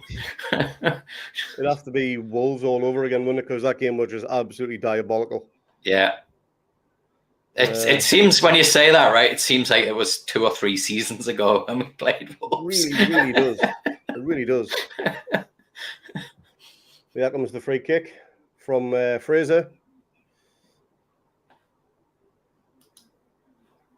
Just a little bit and of... it's dinked in. Nice little dink. Oh, and it's a header, and the keeper saves it. Creative free kick there. Fraser just dinks it into the far post. I don't see who was there to get it, but really great header. Excellent save by the keeper, who's definitely, he's made 4 or 5 really good saves today, their keeper. Keeping him in the game. Fantastic work. Was that Share? Yep, Share. Puts one on. But Brentford's on the attack here. Dangerous position this for Newcastle. Great covering by Target and by Share. Share's having a blinder at the minute, both ends of the pitch. He's come on leaps and bounds, Share, because, under Rafa, he was absolutely fantastic. Bruce, he didn't get many games, and when he did play, he was always inconsistent with his performances. But now, I know he gives away the odd stupid free kick, but he's probably been our most consistent defender throughout the season, only since Eddie Howe came in. Yeah. Throw in from Brentford. It's dangerous into the box, but cleared out for a corner. So we're going to finish this first half with a corner to Brentford. Let's hope we can just keep this out and go into half-time 2-0 ahead against 10 men. I don't know if you read, there's a great interview in The Athletic today with Amanda Stavely and Mehrdad Gadusi. One of the things that they mentioned about Willock is, and the ball comes in for Brentford and it's cleared out by Shelby. We got a run by Willock into the Brentford half, but it's stopped by a Brentford defender. They play it long up into the Newcastle 18-yard box, and it's cleared by Dan Burn. So we've had quite a bit of, we've already had the 3 minutes. We've nearly got 4 minutes of stoppage time. And that's half time. Next one. What do you make of that first half, Craig? Again, first 20, 25 minutes, very scrappy from both sides, both looking to get a foothold in the game. That red card, which I think was on 14th minute, thereabouts, didn't really change the game. But then we just got a foothold in it. We dominated possession. Fraser has been, again, like a terrier. He's just been running up and down that left-hand side, whipping in crosses. And it was his cross that led to Fraser, to Joe Linton's header. And it was a cracking header as well when you get to see it. Absolute cracking header. And then we got the second just before half-time with a brilliant counter-attack from Shea playing into Willock. His second goal in as many games. I got to say, it was a really nice finish. Really nice finish by Willock. Yeah, it really was. Really composed. You would probably think maybe a few weeks ago he may have missed that. But, it was very composed, well taken. And, I'm glad he's getting those goals because he needs them purely for his own confidence. And confidence is something I think that the team has been lacking over the past few weeks. But these wins have just solidified that. and half time, Brentford 0, Newcastle 2. We'll just see if there's anywhere else. That is half time in the league right so now. we've got Crystal Palace 1, Burnley 0, Man United 0, Watford 0. I didn't expect And that. we've got Brighton 0, Aston Villa 1. Aston Villa 1. Brighton, Could Yeah, that's Brighton be another one who get dragged into it? could be. I think they're pretty much all good right now. But just putting a question out to everybody that watch along. What did you make of that first 45 minutes? And can you see us going away with the 3 points now, or will it be a nervy second half? Let us know in the comments. So, as I was saying just before that corner, The Athletic have got an exclusive interview with Murdad Gadusi and Amanda Stavely. And in that, they talk about Joe Willock and his kind of, how he's found some form in the last few games. They actually have attributed that to the signing of Kieran Trippier and the impact that he's had on the dressing room. And I kind of, it struck me for a couple of reasons. One is, I think when I was last on the pod, we talked about Trippier's signing and how maybe he's, kind of Eddie Howe could use that to have a bit more impact, because it seemed at the time, I think we just played Cambridge and got beat 1-0.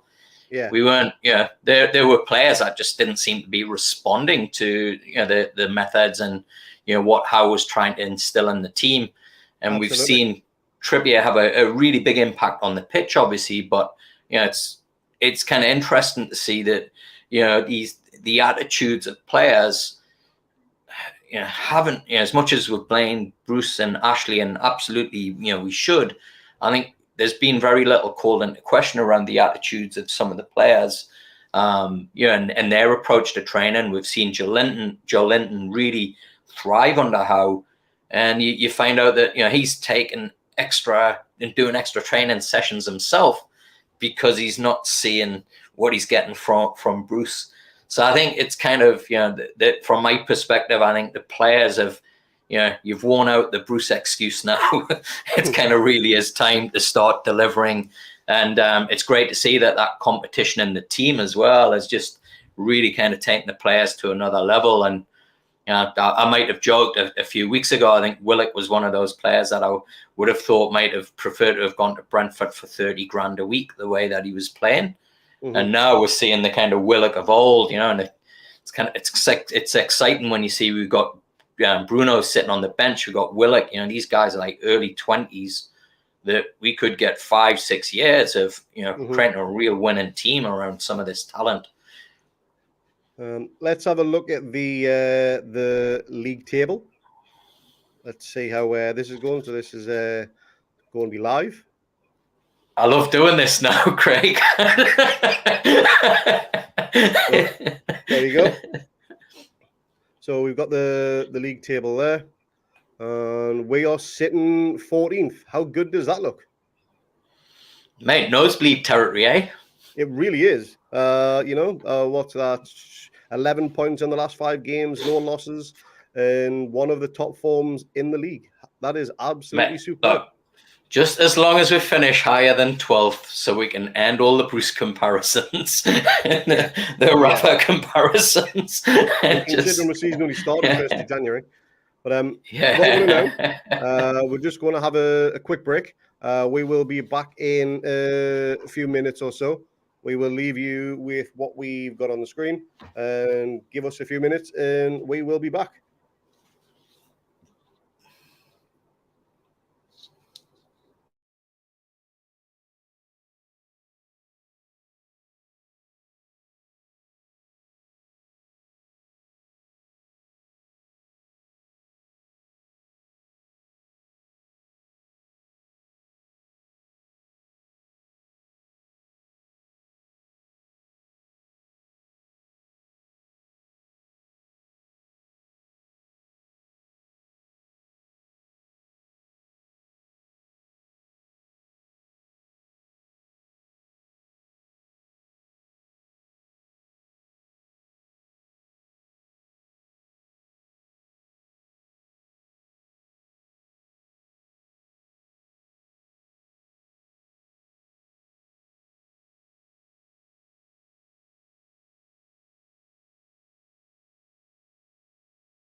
So let's see. So Shearer's boots, we've got good half by us. Would have been much tighter contest, of course, against 11. I'm looking forward to what happens when we see Bruno and Ericsson and Tony Burns duel.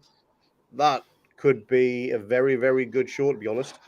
If we go 3-0 up, are they going to risk bringing Tony on if he's coming back from an injury? It would make sense not to, because you'd think the game is gone by then. What's your thought on that question, Dex? Yeah, look, I don't know really. It's if they're now in a relegation battle, right? Mm-hmm. Where Brentford are right now, they're getting dragged into it. Yeah, this game's it's going to be tough to get something from this game. If we get further ahead, I'm just not sure whether they would risk Ericsson and Tony coming on. I would like to see how give Bruno a good 30 minutes. And Shelby's been good. He's sprayed some balls around. Joe Linton's scored, but he's not really had a great impact in the game. He could deserve a rest. I think Willock we've got to keep on because he's probably one of our only goal scoring threats that we've got. So yeah, look, I think it's I'm dying to see Bruno in action. I think he could have a really big impact on this game. That those kind of balls that he plays, he's got everything Shelby's got, and then a lot more. And we've been crying out for somebody since Cabai went to play that role, and I think Bruno just looks, he looks as good as Cabai did when he came to the club. Agreed. Skullfist has got a great to be 14th, but still only 5 points clear. Can change very fast. That is absolutely true. One thing we do have, though, is 2 games on Brentford and a game on Leeds. Providing we can pick up points in those, then that margin is only going to get bigger. Burnley's games in hand, they could be an issue for the other teams, not us, providing we can pick up points as well.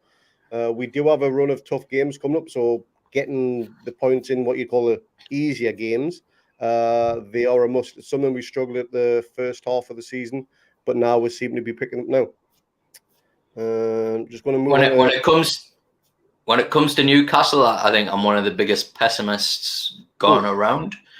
And I got to say, if we win this and the way that we're performing, what's really got me again is just, we talk about how difficult it can be to break down 10 men. It's just the level of professionalism that we're seeing in the performances of players now to actually affect games and impact games and get the outcomes that we need. And we've seen that since Leeds, really.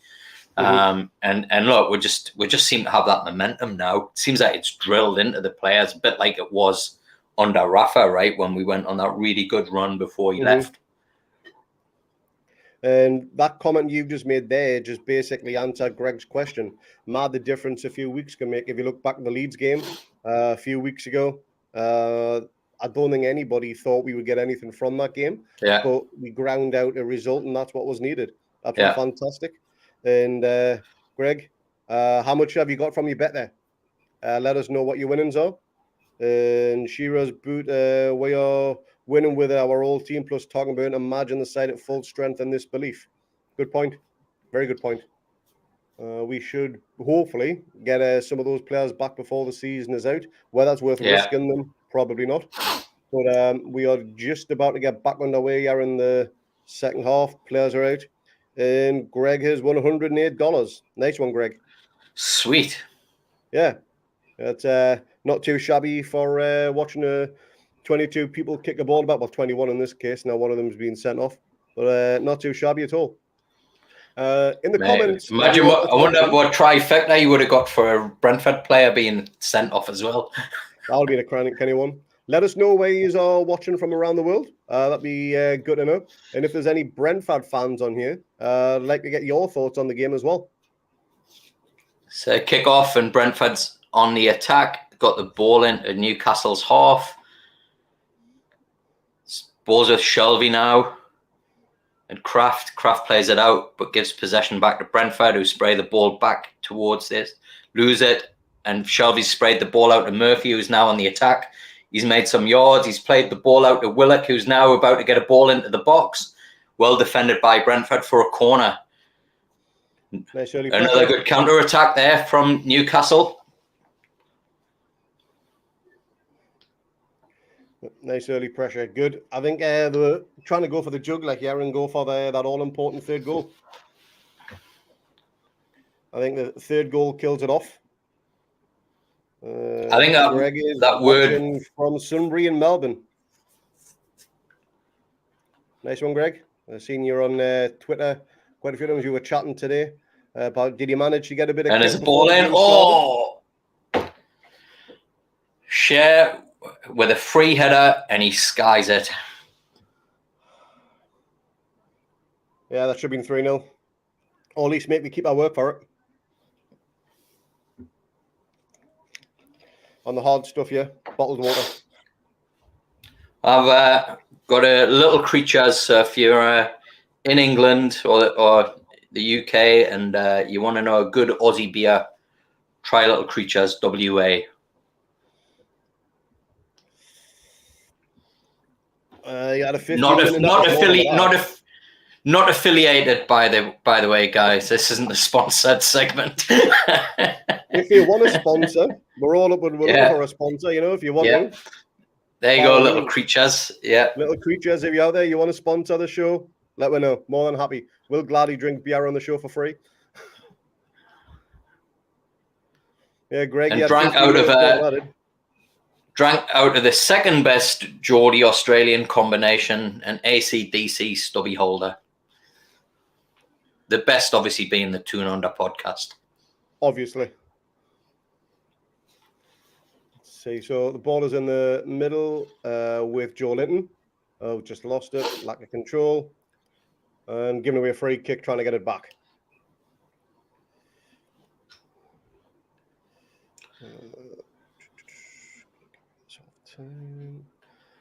So weren't any changes there from either side, I don't think, at half-time, were there, Craig? Don't believe so. Don't believe so. But if you're new to the channel and it's your first time watching, if you wouldn't mind giving us a thumbs up, commenting and subscribing to this channel, means the world to us. If you could do so, be absolutely fantastic if you could. Thanks very much. Joe Linton breaking up the players. He does so well.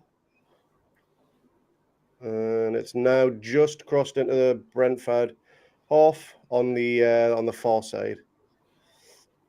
Oh, bad ball in. That defensive lapse there. Oh, Newcastle got away with that, but they're still in danger. Brentford on the attack. Misplaced pass there from midfield to the back four that Brentford ran onto. Yeah, and just as I was talking about Newcastle's professionalism, they get back into that habit of giving the ball away needlessly. And I think it was Shelby playing those back passes that put the defence under pressure. Shearer's Boots is from Cairns, but on the soggy Gold Coast. I'm up in Cairns myself, mate. I wouldn't say it's soggy here, but it's humid as hell, as you'd expect. It's got a bit of a gale blowing right now, a bit windy. Me gazebo just nearly tried to fly over the neighbour's fence. So hopefully your house is still here when you get back.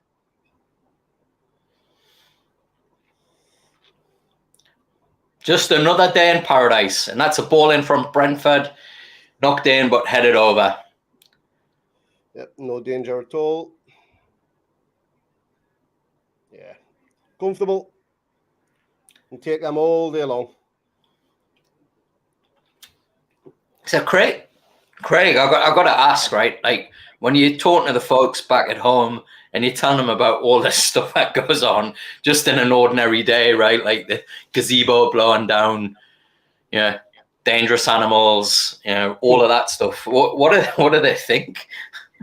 My dad wants us to go back over there. My mother hates anything that's got more than 2 legs or anything that can potentially kill you. And I ran into a cassowary a few weeks ago. Yeah, they're not exactly the animals you want to mess with. Mate, I was in a living day velociraptor. I was in Brizzy recently, caught up with some of the lads from the podcast, but took the kids to the museum, and there was a stuffed cassowary there, and it was about 6 foot tall. I was like, Aye. Yeah, Fraser, I even took a photograph of it for you.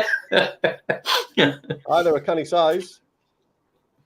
But Newcastle have got a corner here. It was across from Fraser, as always as he's doing right now.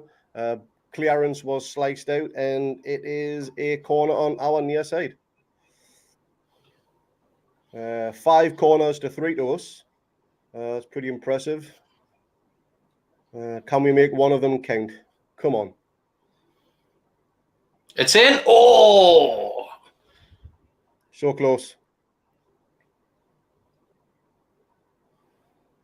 Christian Eriksen is going to come on.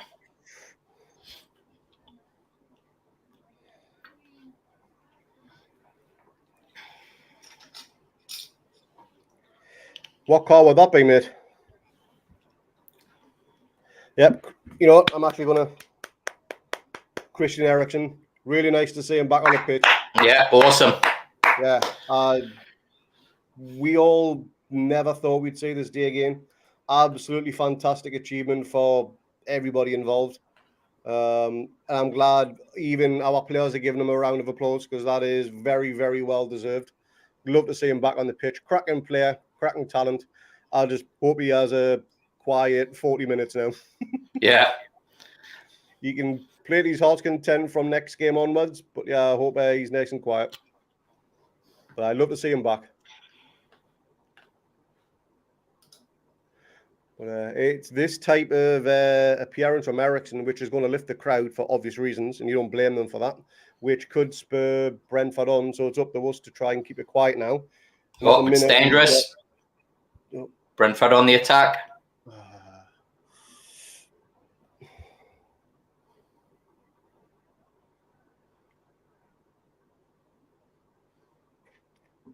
That's him. Nice one. Oh, and it's cleared by Newcastle.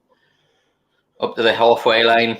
Brentford with a header back. Oh, but Fraser could be in here. Oh, keeper clears it.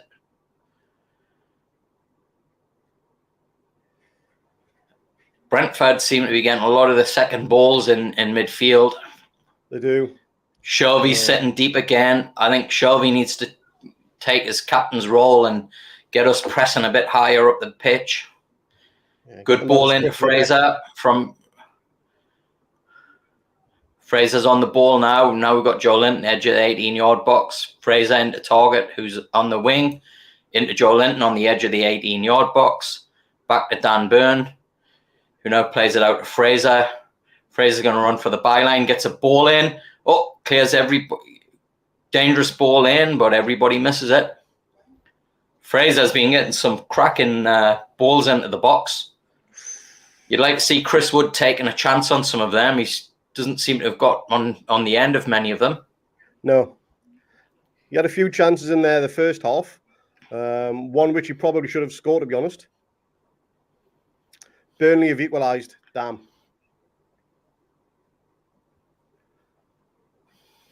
And Burnley have pulled the back of 1-1 against Palace.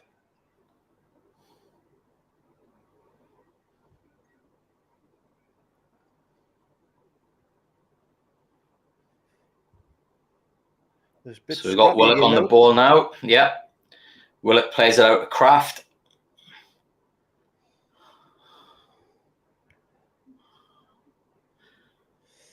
So now out to Kraft on the right. He plays it to Murphy, who's made a run to the byline. Gets pressured. And Brentford kick it out for a throw-in.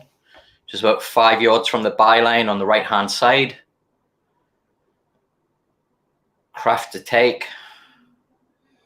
Looks like he might launch one into the box here.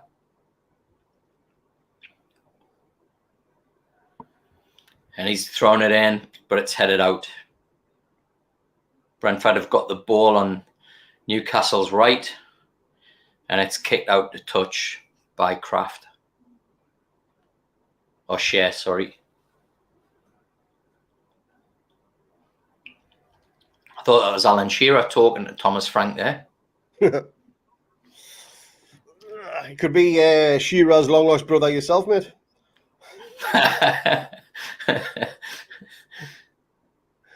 Let's see. Yeah, only if he puts on about 20 kilos. Let's see. The game's got really scrappy again, which we need to grab the game by the scruff of the neck, because this will only get playing to Brentford's advantage. Yeah, it's interesting. Joe Linton's not being that kind of midfield enforcer that we've become accustomed to, and it's telling, actually. I think it could be the fact they're playing a flat five across the middle, and we're kind of playing with three in the middle with two attacking wingers. So maybe he's getting a little bit crowded out there. That could be what it is. But, he's got his goal. He hasn't made any mistakes. He hasn't put a foot wrong. Just hasn't been as noticeable as in previous games. Yeah.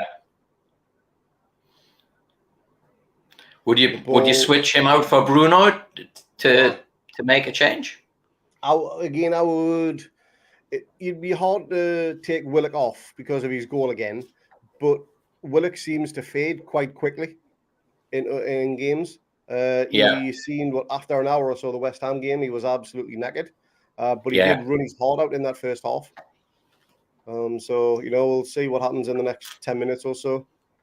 But ballers with targets on the left-hand side, just on the edge of the box. Now it's with Shelby. So Newcastle's had possession for about 2 minutes now, and they're just passing the ball around. Good to see. Just as you say, just need to kind of quieten the game down a bit and get some control again. I don't think at once though in this game I've felt nervous, Craig, which is I think that's testament to the. It's been about 4 or 5 games now where I've been watching, and whenever there's been an attack by the opposition, I've not been thinking we were going to concede. Yeah, I completely agree. It's been comfortable. I can't remember a save Dubravka's had to make. If Dubravka has had to make a save, and anyone can remember, let me know. But I don't. Not in this game. He's not. No.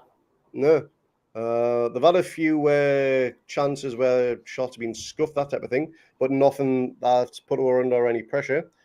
But again, still a bit dubious with the 2-0 lead because they score next. The momentum is with them, and I just don't have 100% confidence in us holding on to that lead. Kraft had to put it out there. He done well, to be honest. Yeah. I'm not going to knock him on defending. Yeah, good defending. Corner to Brentford here.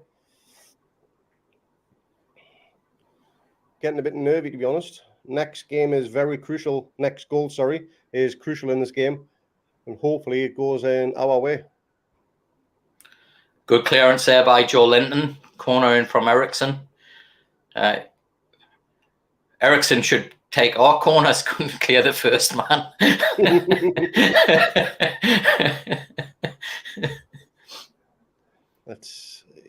Brentford still got possession here.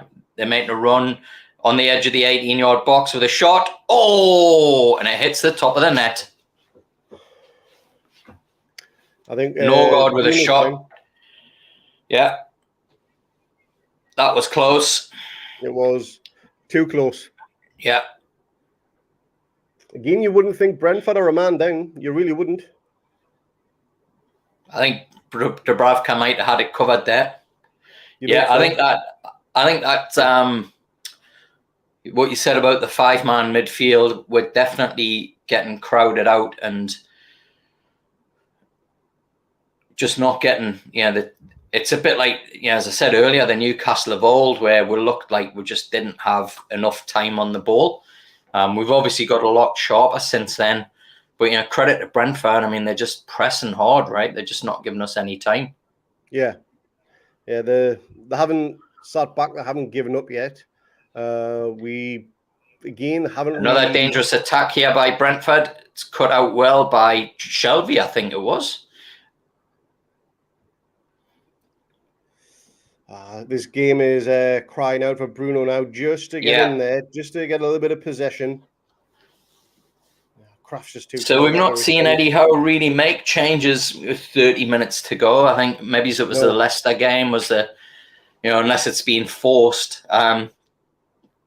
good test here of his kind of approach to game management. You know, we remember the Watford game where we kind of were getting overrun in midfield from about the 60th minute, and it ended up into an equaliser. What do you think? You think now's the time to make a change? And give it maybe another 5 minutes to see if we can weather this storm, and then see how fatigue levels are. But again, Willock has been fairly quiet. Just as you say that, Bruno's getting the tracksuit off. Good. The crowd were just chanting for Bruno just before. Yep, here he comes. Get in. He's going to get probably a little less than half an hour, maybe a bit more, depending on the time. Yeah, half an hour with injury time. Should be good. We'll get what do you reckon? Debut goal, eh? And I think Willock might be injured, to be honest. He's rolled up one of his shorts. Ball in by Fraser. It's into Wood. And it's a volley by Murphy, who gets it nearer to the corner flag than he does the goal.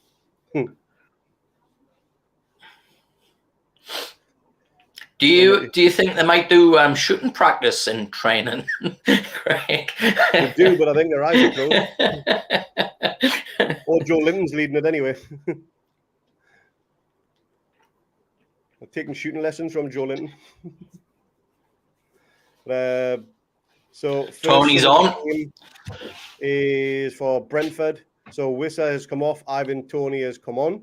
Obviously, Toney has history with us. He scored 2, I believe it was, in the reverse fixture back at St James's in that 3-3 draw. And, I think he got was it one he got an assist, and did he get one ruled out? He definitely scored, that's for sure. Yeah. But he was dangerous all game. Reaction from him. He tore Lascelles to shreds, I think, that day. He did. Just couldn't get a handle on him. So let's see how Dan Burn got fares against him. Kraft with a throw. Good work by Shelby. To release. He's released Willock. Willock's on the attack. Willock's in the 18-yard box. He tries a shot, and it's wide. It was kind of one of those pass shots to the far box or the far post that could be a cross as well, but it doesn't.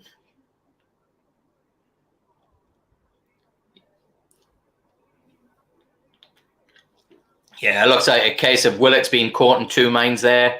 Tries to curl it into the far corner, but it's about 4 yards wide. Yeah, Chris Wood wanted a high cross in there. So here we go, big moment. Murphy. We got Murphy coming off for Bruno. Bruno's going to get 30-odd minutes. However, Bruno landed knockout punch. So, what do you think this is going to be formation-wise, and who's going to go on the right?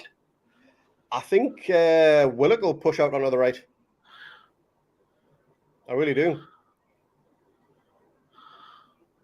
We will see once the other team settles down. So Bruno seems to be central. Yeah, looks like Willock's out on the right.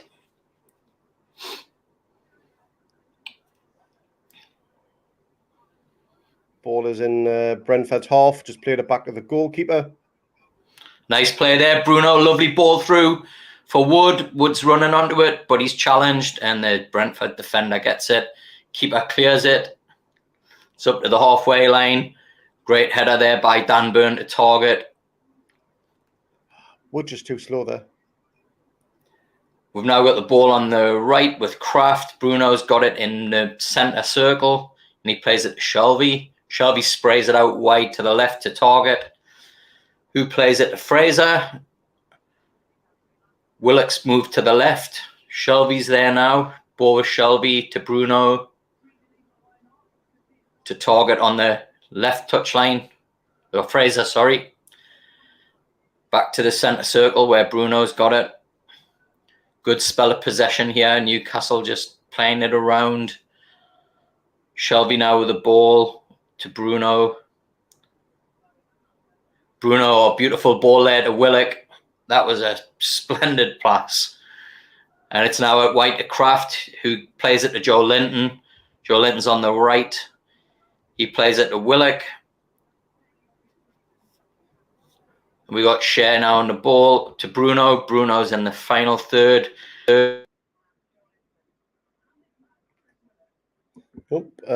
Dexter just disappeared there.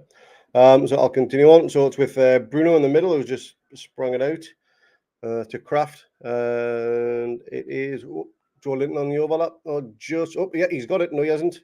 Just got a little bit scrappy for a second or two there. Let's see. Ball is now with Shelby just inside our own half, close to the middle. Back with Dan Burn. So attempts wise, Newcastle 19 with 8 on target, Brentford 3 with 0 on target. Again, very dominant display, that one. So that is fantastic. Absolutely fantastic. For an away day performance as well. I know Brentford haven't had the best form of late, but that's pretty decent. Ball is with target on the left. Now with Fraser, who's running with the ball. Have a shot, took a deflection with Bruno. Lays down to Kraft. Back with Bruno, probably 25 yards out. Ball's gone dead, and now to Kraft on the right. Thought about crossing it, but plays it short to Joe Linton, who plays it in to Bruno. Bruno's looked very comfortable since coming on. There comes target. Oh, the cross. Unlucky. And Brentford have a free kick for obstruction on Ivan Toney. And Dex is back. Didn't miss much, mate. Free kick to Brentford for obstruction. Bruno had a few silky little passes, but nothing major. So, what do you think Newcastle need to do? Just continue what we're doing, or do you think they need to apply a little bit more pressure? I think we need an extra pair of legs on to cope with the running. This is where I think Almiron could come into it. I don't think he'll replace Fraser. I think maybe he'll replace Willock, because again, Willock tires quite easy, I've noticed. And Fraser, he just seems as though he could keep running until someone kicks 7 lumps out of him, then he's got to go off. But yeah, he's been all right. Fraser's He's not had the impact that he had in the first half. There was like a 20-minute spell there where I think he was just constantly on the ball. Yeah. We were 68 minutes in. It's a goal kick to Newcastle. Kraft is just holding up play by doing up his lace. It's going to add a few minutes on. I think he's getting a yellow card for that as well. Well, that just means Kraft will come off and Mankey will come on. That's just a straightforward swap, which makes sense. So give that. I know Dubravka got the yellow card. Right. That's for time wasting, I'd imagine. Then can only be stranger on that one. Yeah, yellow card for Dubravka. Don't see many of them. Come on, shot. Dubravka hits the goal kick and headed on by Chris Wood, cleared by Brentford, and it's out for a throw in to Brentford, just inside our half. It's thrown back into Brentford's own half, on the far side. And Willock's trying to chase the keeper. Oh, closing the keeper down there.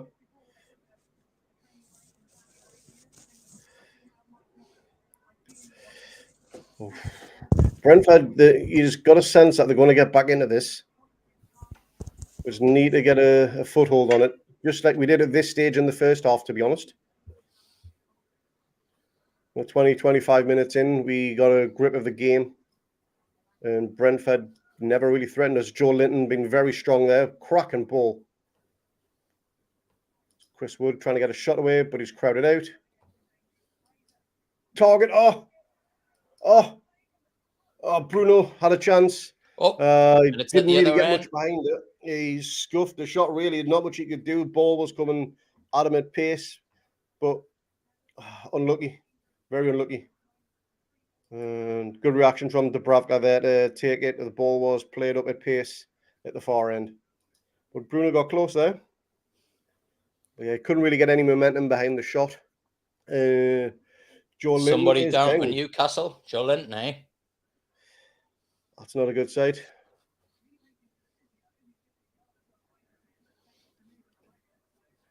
No, let's hope he's okay. I hope it's not his groin from a few weeks ago. That looks like a head injury. Has he collided with someone? I didn't see him collided with anyone. Matt Targett's looked good again today, Craig. Eh? He has, yeah. I'm not sure what it's surprising, right? When I think it just shows, right, the level that our players it kind of got to. That somebody who can't get in the Villa team comes in and he looks kind of world class. Really, when you think what we'd had on the left previously at left back. It does look like a reoccurrence of the groin injury that Joe Linton had a few weeks ago. Didn't keep him out of any games because we had the break and play when we went over to the Middle East to have that training session. So hopefully it's again not as severe. But if he's going off, which it looks like he is, who do you replace him with? Well, I think you bring Manquillo on and put Willock in the middle alongside Bruno and Shelby. Well, just as we say that, Brentford are making their second sub of the day on the 72nd minute. Let's see who's coming off. So Aya's gone off. And Canos has come on now. Canos is a player who got 2 assists in the reverse leg back at St James's in that 3-3 game. But he's had a stink over the last few games. Left his defender totally exposed against Arsenal for a few attempts. So hopefully he does the same here. I mean, that might be the reason why he's been benched. Oh, great play there by Target. But Joe Linton is back on. He hasn't gone off. He's a fighter. And Fraser almost takes it off the keeper. Long ball up, headed by Byrne, contested by Bruno in the midfield. Oh, great play there by Fraser, just hustling the Brentford defence. Brentford on the attack. Well, Brentford dangerous ball in. Well defended there by Dan Byrne. Newcastle just second to every second ball here. It's punted up the pitch. Joe Linton gets a header on it, but it's back to Brentford, who again played up front. And it's going to be a free kick to Brentford. Share coming in on Tony from behind. Probably shouldn't get a yellow card here, but it is a free kick in that position that we've conceded a few from, which is just on the edge of that kind of last third of the pitch. We've seen a few get punted in here. Everton being one of the examples where we conceded. So let's hope we can defend this. Ericsson on the ball. We know what he can do with the delivery. So this will be a ball flighted into the 18-yard box. And it's whipped in dangerously. But it's cleared well. It's still with Brentford. Ball in, comes out to the edge of the 18-yard box. Brentford still in possession. And they play it across. And Brentford still have the ball, a bit of pinball in the box. They're claiming a handball. It's gone a free kick to Newcastle.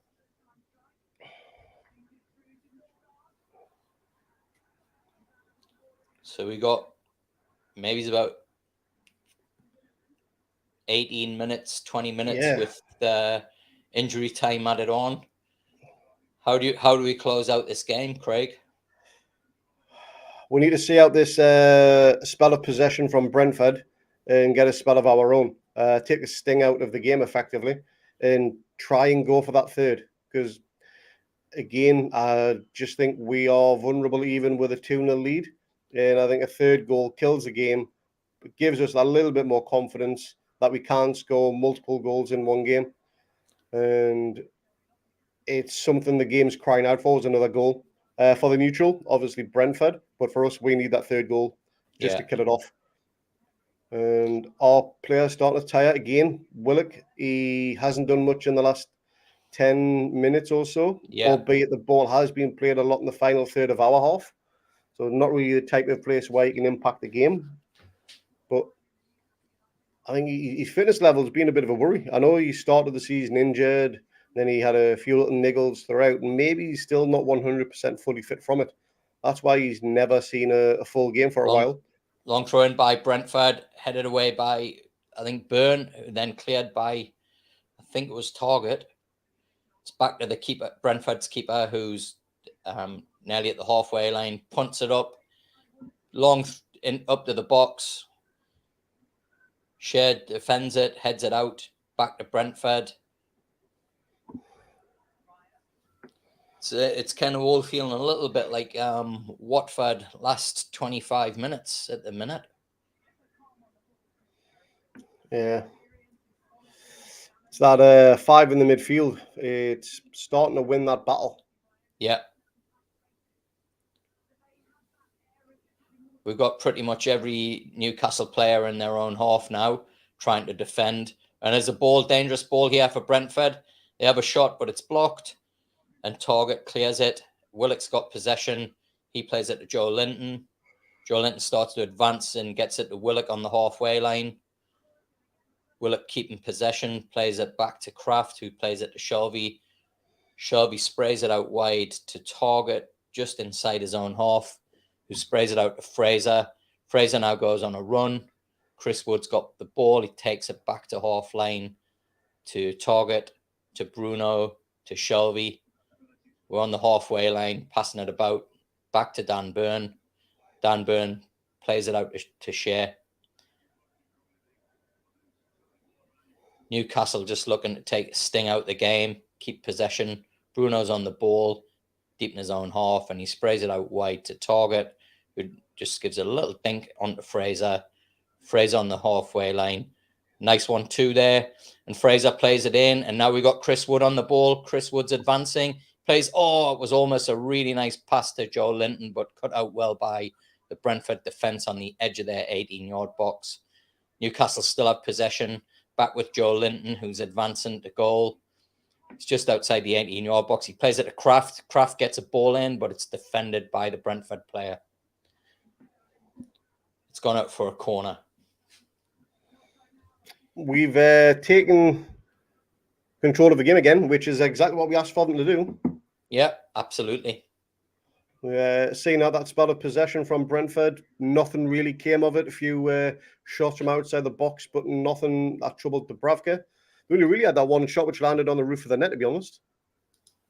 Yeah, and it's another professional performance by Newcastle. Yeah. Can be a real banana skin going down to 10 men, or going up against 10 men, I should say.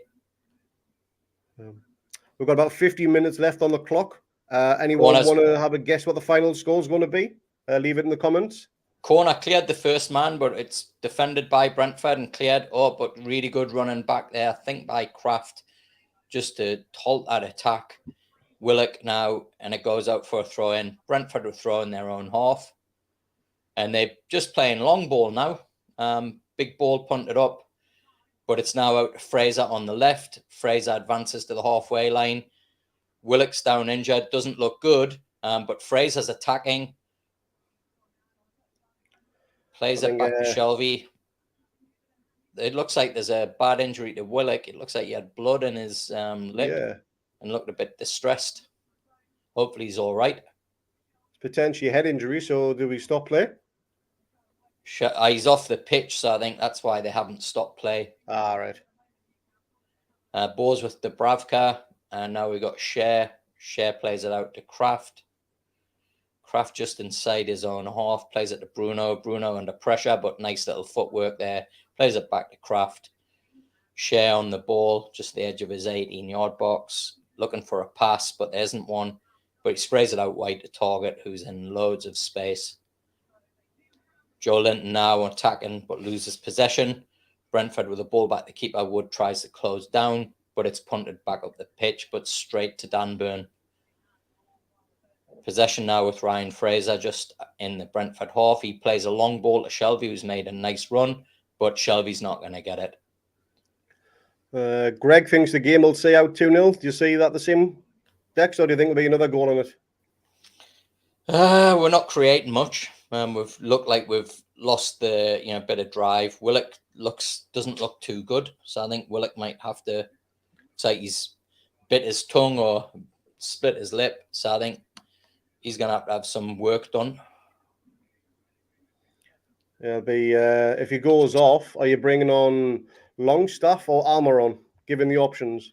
Oh, mate, I think I'd bring on Miggy and try and see if we can just give them something to think about, right, with a bit of pace. I think at the minute Brentford are just hoofing it up the pitch. Yeah. And, we need to give them something to think about.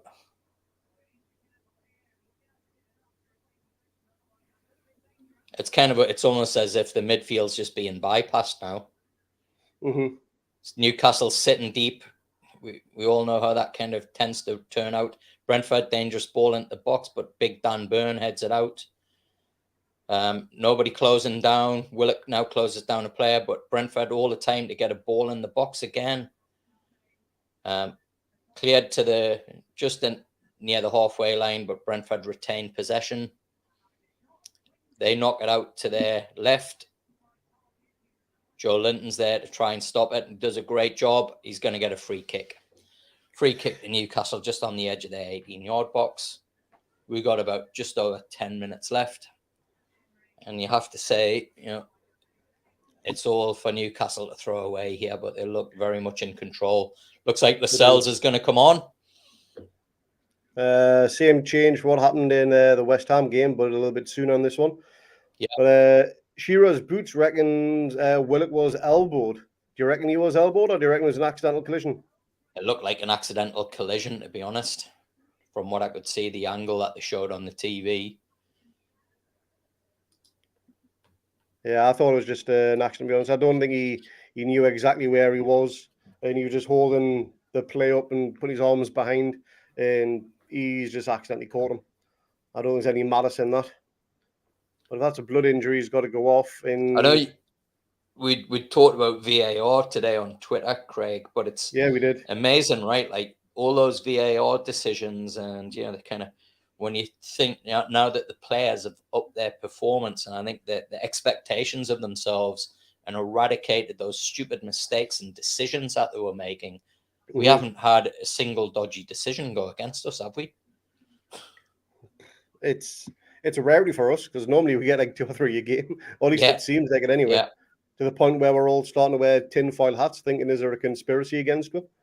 But for whatever reason, it's all getting a bit rough. Mike Dean's letting it just play on, so could have had potentially 2 free kicks there. Fraser looked like he was fouled. There's another one, and Mike Dean's let that go on again. Yeah, that one should have been a free kick. Yeah. But Brentford now have it on the far side. And somebody's getting booked for a throw into Newcastle. About halfway up the inside of our box. And yellow card coming out for who's getting booked? I think it's going to be Brentford. I think Mbuemo is getting booked, I think, for giving the referee verbals. So get confirmation. Yeah, I think you're right on that one. Yeah, mate, you don't give verbals to Mike Dean, do you? Hey? No. Worst thing you can possibly do. Yeah. Let's see. So Bruno getting stuck in with a challenge. Bruno on the ball, just inside his own half. Lovely ball, that. It was. Joe Linton back to Bruno, just inside, who pings it out to the left for a target. He's got Fraser on the overlap. Just level with the 18-yarder. He's trying to get a cross in. Oh! Bruno takes a shot. It's just wide. It was about 25 yards out.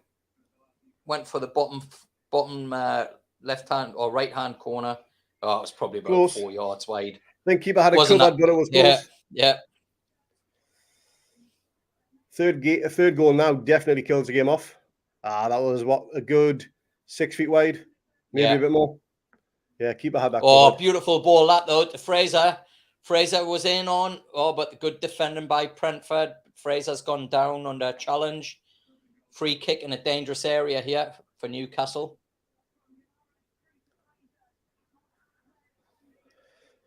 Oh. I think what we're seeing from Bruno is exactly what you were saying first half. That rapid, transition of the ball. Shelby's done well, but for me, he seems to just take a little bit too long to release. beautiful early release there, the ball, and a beautifully weighted pass into Fraser. He's always one step ahead of the game from the short amount of time we've seen Bruno play.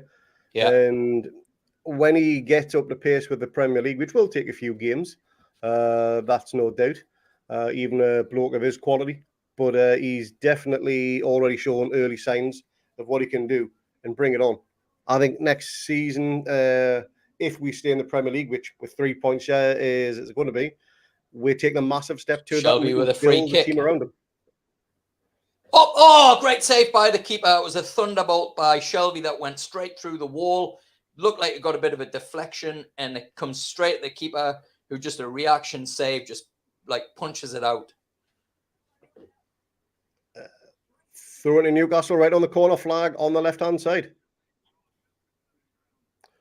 Less than 4 minutes to play of normal time. Craig, how good does it feel watching Newcastle with 5 minutes to play and not chewing your nails? I know. I'm not nervous at all. It's weird. I don't know. It is. This is strange. Yeah. I mean, is there anybody else actually overly relaxed in the comments? Let me know. This isn't Newcastle United, not the Newcastle United we've known of anyway. Yeah.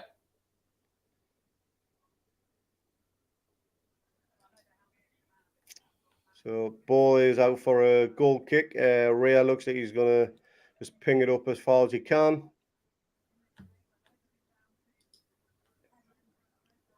And two players down.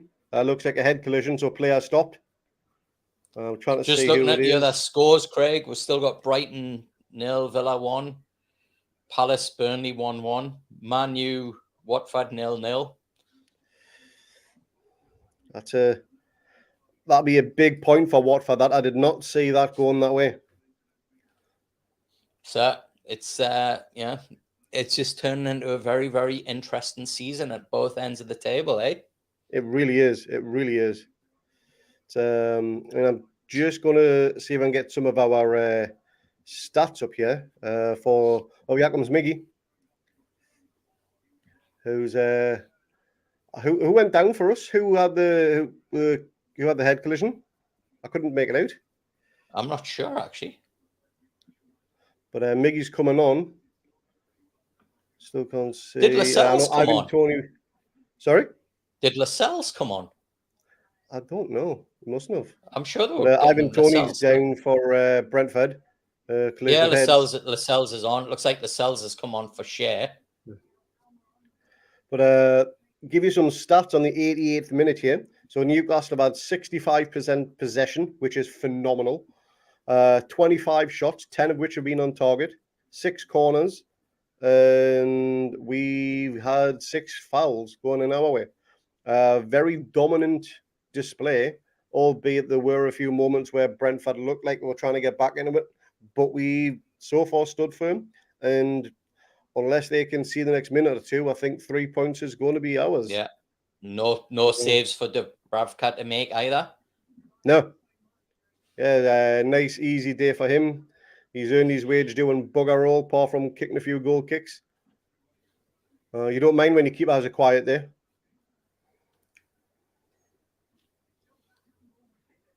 Would have been nice for Chris Wood to get his first goal, but again, I think if we didn't have Wood up there, there's no way that we'd see players like Fraser getting the amount of ball that they've been getting recently. So Fraser's coming off for Amaron on the 90th minute. Yet to see how much extra time there's going to be, but I'm going to guess maybe 3-4 minutes max. Can't be much more than that. There's been no serious injuries, but just a few subs. Amaron brings on his energy and pace for the last few minutes of the game. Direct swap for Fraser, which is good. It's nice having players play in their natural position, isn't it? Yeah, and I'm just again loving the professionalism of this team now. It's a bit like if you've got a problem at home, right, with the electrics or the gas, and you call up a handyman that can do everything, you're just not as confident as when you call up a professional that does that specific job.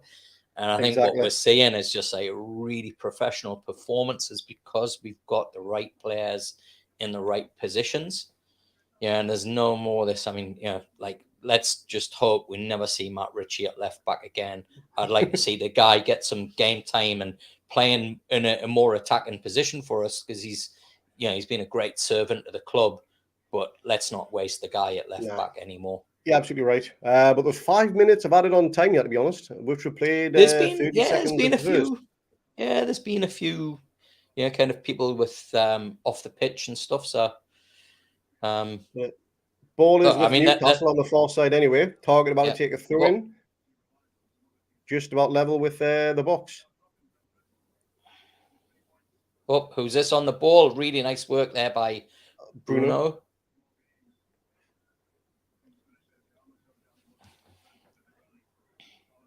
Oh, nice. Just lost it. With a play from Shaw on the far side. Just skinned the player, but then lost possession. The keeper has hoofed it up. Oh, good play by Joe Linton to get possession. Oh, he's played it in. We've now got it with Miggy. Miggy with a shooting chance. He shoots from outside the box. On target, but a bit tame. And the keeper easily gets down to his right to save it. Brentford on the attack. They're now down on their right-hand side. Cutting in. They're about 25 yards out, 30 yards out now. And they give away long kick. And it goes out for a goal kick. Well, looks very much like we can safely say it's another 3 points in the bag. It's an incredible run since that Man U game. Yeah, it absolutely has, hasn't it? And we've got a comment here from Shearer's Boots again. Again, Burn and Target have been different class. Having a ball playing centre back along with Shaw is amazing. 100% agree. Yeah. Cannot fault either of them. To be honest, I can't fault any of the players today. No one's put a foot wrong. But yeah, those two have been fantastic. Here's an opportunity for Brentford. Tony on the ball. He holds it up. He plays it out wide.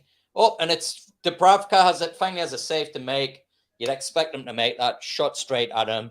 But, just as you were saying that, Newcastle went to sleep. Yeah, Kraft and Share, I think, caught a little bit kind of ball watching there. Yeah. Two and a bit minutes to see this game out now. Clean sheet would be absolutely fantastic. It really would. Oh, dangerous corner in. Another corner.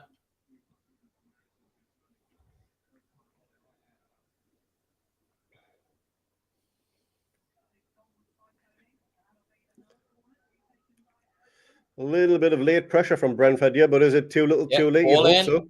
And it's now gone, missed everyone. Brentford still got possession, chip it back in. Good clearance there. Looked like Target getting that out. Could have been Kraft. And we've defended that.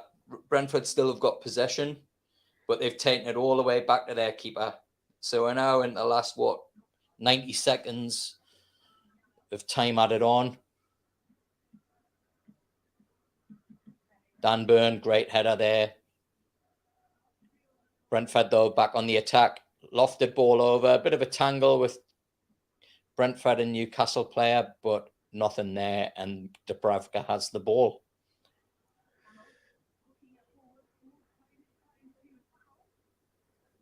You'd think that would be game over now. There's still a minute or so to go. Dubravka doesn't time waste enough, so he gets another yellow card and gets sent off. He's looked really good, Dubravka. He had a bit of a shaky comeback. He did for a few games, but he's looked really solid this last 5 or 6 games. Craig, eh? He has, yeah. Very few goals conceded, and some of which weren't really his fault either. There being one against Everton, where just a bit of pinball in the box with the own goal from the cells. Not much you could really do about that one. Yeah, and he's been solid. Made some crucial saves when called upon, and I think a keeper is most vulnerable when he hasn't had a busy game because he's not on edge. Yeah, he's not with it, and he could be a little bit lackadaisical. But yeah, he's done very well, as is everyone today.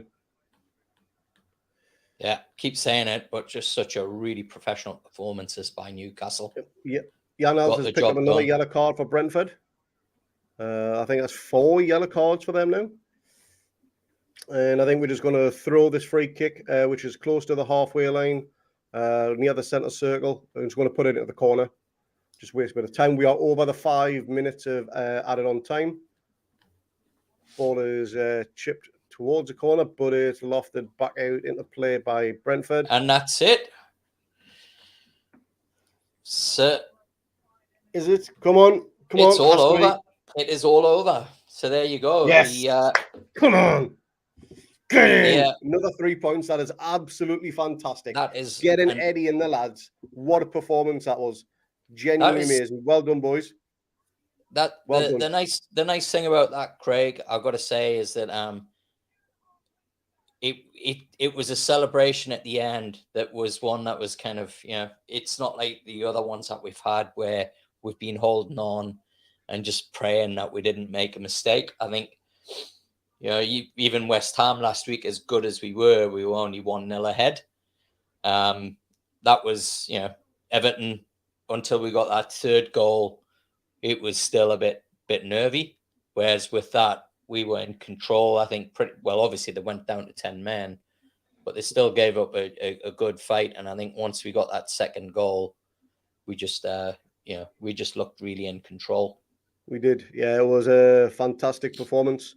Cheers, Shearer's boots. Good night, mate. Yeah, Shearer's boots. Yeah. Have a good night. Well deserved sleep. It's nigh on 3 in the morning here in Queensland, so it'll be nigh on 4 there in New South Wales. 4 a.m. Yeah. 4 a.m. Yeah. But we've I'll now just got be to getting out the nightclub. Man of the match decks. Yeah, that's man of the match. Look, I think there wasn't a standout kind of performance. I think it was just very, very professional performances. People kind of had, I think, phases in the game where they were really great. But I think, look, I'd probably give it to Fraser or maybe Cher, who, did some great work. Joe Linton got the header. But yeah, I think I'm going to give it to Fraser. He's, again, run himself into the ground. That first half, there was a 20-minute phase where he was just unplayable and he was getting a lot of stuff into the box. So I think that's who I'd go for, but really difficult to pick anybody out. It was just a really solid team performance. Yeah, completely agree. There was no standout performer. Good team effort. Everyone contributed. Defense was rock solid. It's another clean sheet, which again is huge for confidence in that area. We scored more than 1 goal, which is great, and goals from midfield as well. Joe Linton got another rare goal, and it was a cracking header from him. Yeah. But I think you're right on Fraser just edging man of the match. With that period he had in the build-up to Joe Linton's goal. He got the assist for Joe Linton's goal, and he just doesn't give up for the first whistle right up to the last whistle. He's always there. Honestly, he's like a 5-year-old kid on a bag of Haribos. He'll just keep on running. He's genuinely a fantastic player. He's probably not part of the future plans the season after next. Just he doesn't contribute that much in terms of goals, and there are better players out there. But right now, he's absolutely the type of player we need. Dogged, rugged, somebody who's going to scrap for you, get those points, get those goals, create those goals as well. And yeah, man of the match performance again, I'd say. Yeah, it's kind of if you look back at the games that we've had, we've had a lot of what I would say were easy standout players. Willock last week, Joe Linton's been one who's regularly been in there, but this game, literally, it's I think everybody's level of performance, you'd have to say they were all kind of solid 7s, 7 out of 10s, but the end result was just a very, very convincing win. Absolutely, yeah, absolutely correct. Villa have went 2-0 up against Brighton, which probably makes Villa safe now. I'm just going to show the league table right here as it is live. Just going to share my screen again. Let's just get this done just so we can see all this.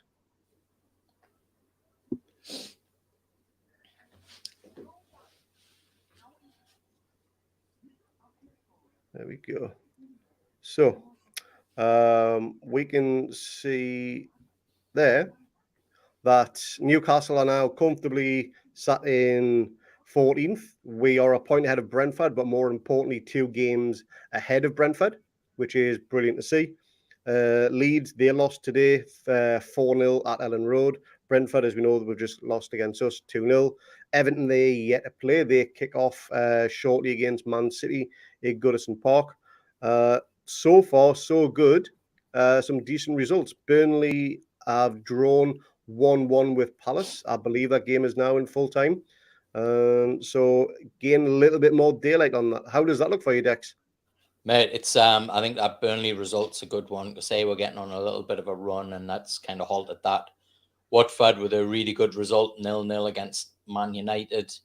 I think Roy Hodgson, he's kind of a wily fox, so I think we've still got to be wary of both Burnley and Watford. But honestly, having watched Leeds today and seen how they've played in this last 3 or 4 games, and know that they're clearly the style and system that they're playing is not working, and the coach is doing nothing to change it.